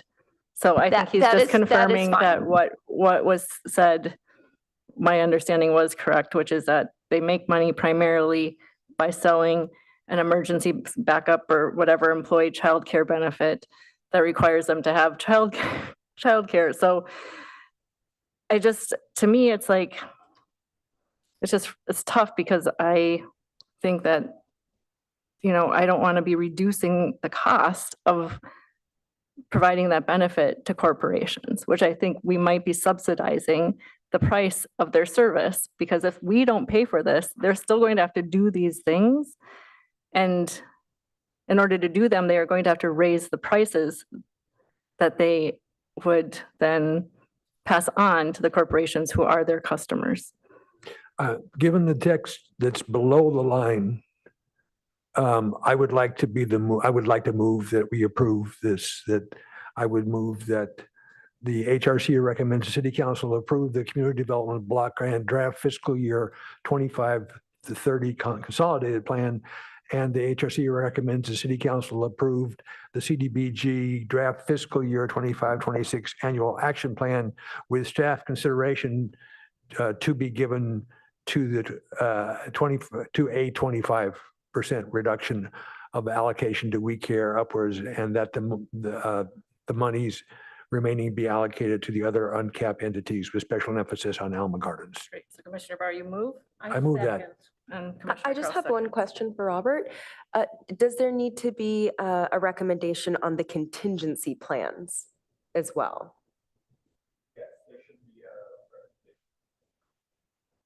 Sorry, excuse me. There should be a recommendation that those are, there should be a recommendation as well that the contingency plans as written are presented for council approval. And just to provide context from that, we're expecting the final allocation of HUD funds next week. So that contingency plan would be put into place next week as soon as we receive that allocation.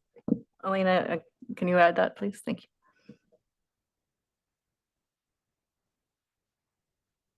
you.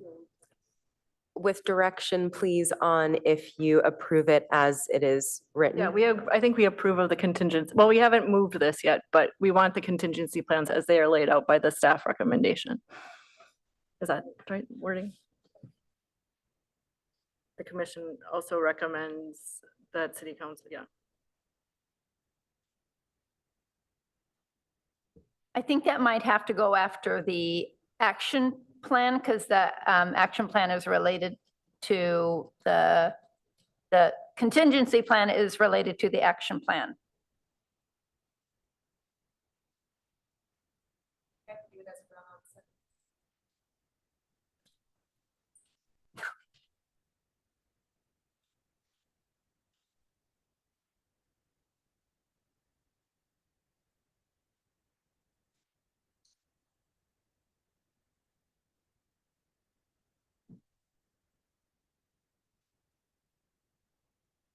Yep, I would approve that change to the motion and just gotta put in there. So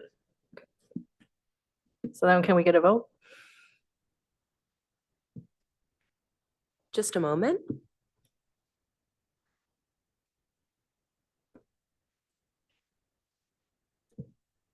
I think technically after the motion, you just have to ask if there's any last minute questions. Any last minute questions before we vote? Or discussion? Okay. All right, great, thank you. Commissioner Barr, Yes. Commissioner Causey, Aye. Commissioner Eberly. Aye. Commissioner Shea, Aye. Commissioner Carnum, Aye. Vice Chair Kraus, Aye. Chair Stimler. No. Right, the motion passes. Thank you, Robert. And thank you. Sorry, by now I've forgotten the name. I'm not really good at names tonight. Sure. Yes, oh, please. We're going to talk about the public art program because we have to go. Can we quickly talk about the public art program? He's gonna has a 30-second announcement. Oh, yes. With the city, I'm, as I mentioned, also the housing planner, and I work on a lot of the city's affordable housing projects. Where on Saturday, May 17th, we'll be hosting an affordable housing fair and housing resource fair for community members. There'll be a lot of nonprofits, Alta, Rebuilding Together will be there, and we're excited to spread the word about this. So welcome you all to take a flyer and spread the word in any way you And may. I send it to you It's in via our email inboxes already, today. so Yeah, we're it's good in to your go. inboxes. Thank And you. I've been here before and it's terrific. All right, you guys, 10 minutes. We can start, we can skip the last agenda item. I think I can do that via email, but Elise has been waiting. So if we can just quickly, this is an item around Pride, which is in June. So we need to discuss today. Otherwise it won't be, well, otherwise we'll miss it. Thanks for waiting, Elise. And thank you, Robert. Thank you. Thanks for having me.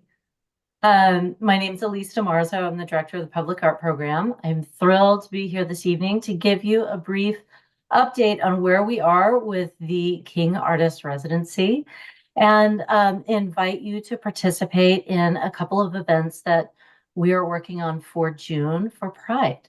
So with that, let's go to the next slide, please.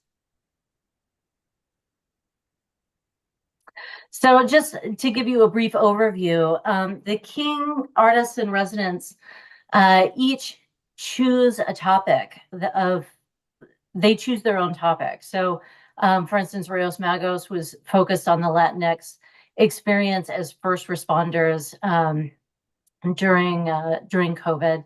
Kirti Basandine focused her residency on housing in Palo Alto. And Alio Lendetta, who you see here, is rounding up their residency focused on the LGBTQ plus population here in Palo Alto. And interestingly enough, the next artist, Kiana Honormand, is approved to be the next artist in residence. And she is planning to focus on the immigrant community here in Palo Alto.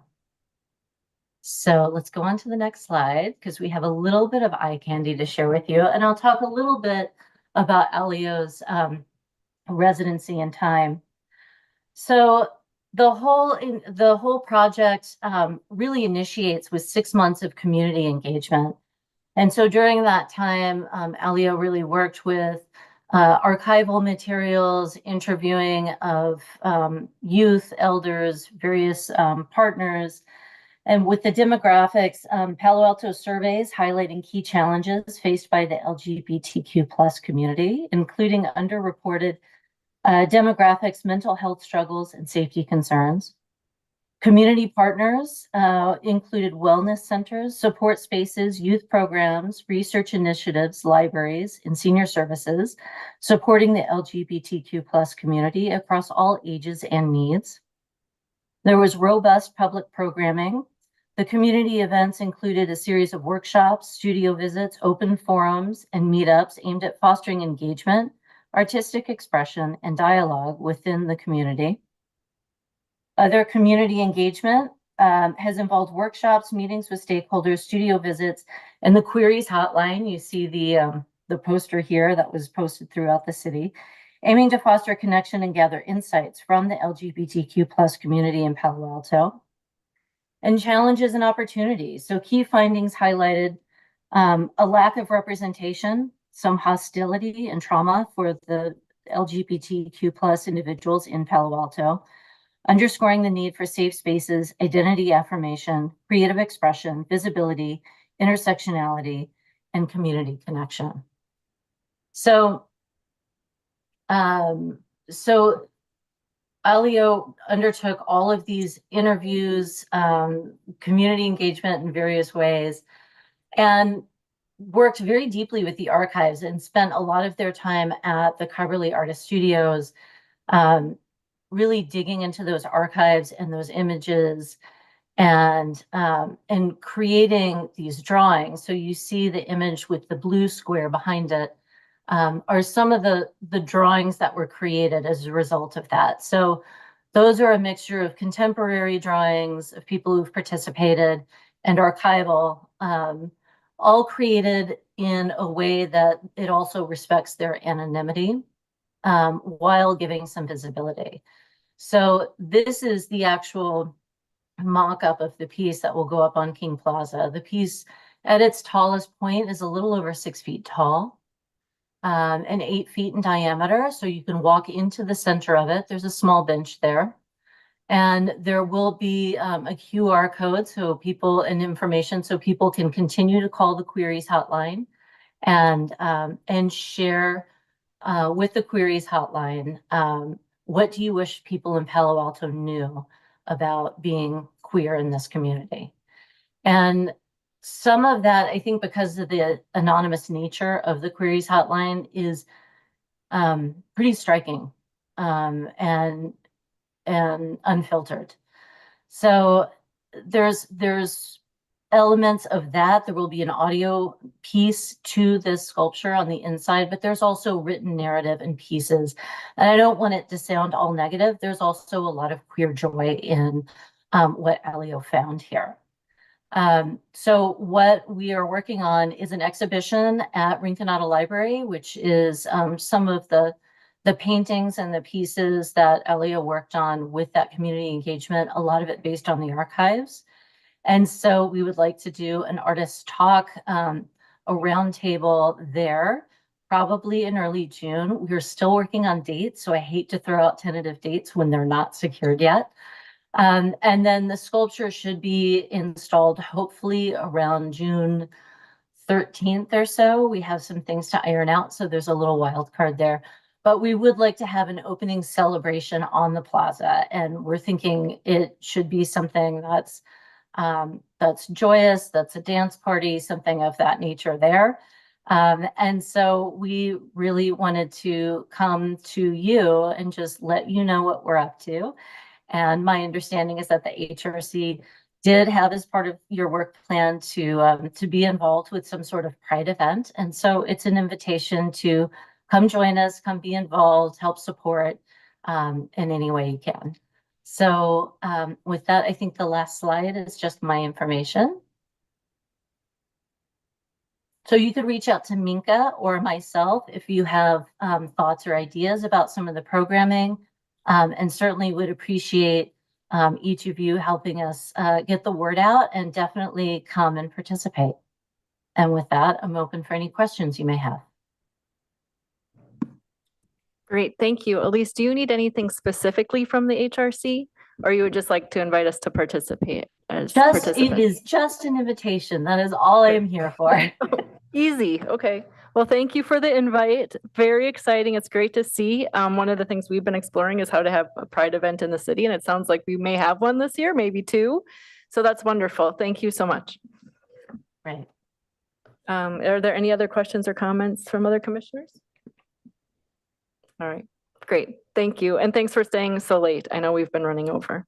That's all right. I do just want to add a quick item on the public art website for if you go to the King Artist Residency, almost full report is available there, as are the reports of all the previous artists in residence, if you're curious. Thank you. And I got to attend the selection committee, I guess it was, when Alma was chosen. Yes. And they're so engaging and it's so interesting. They work in portraiture.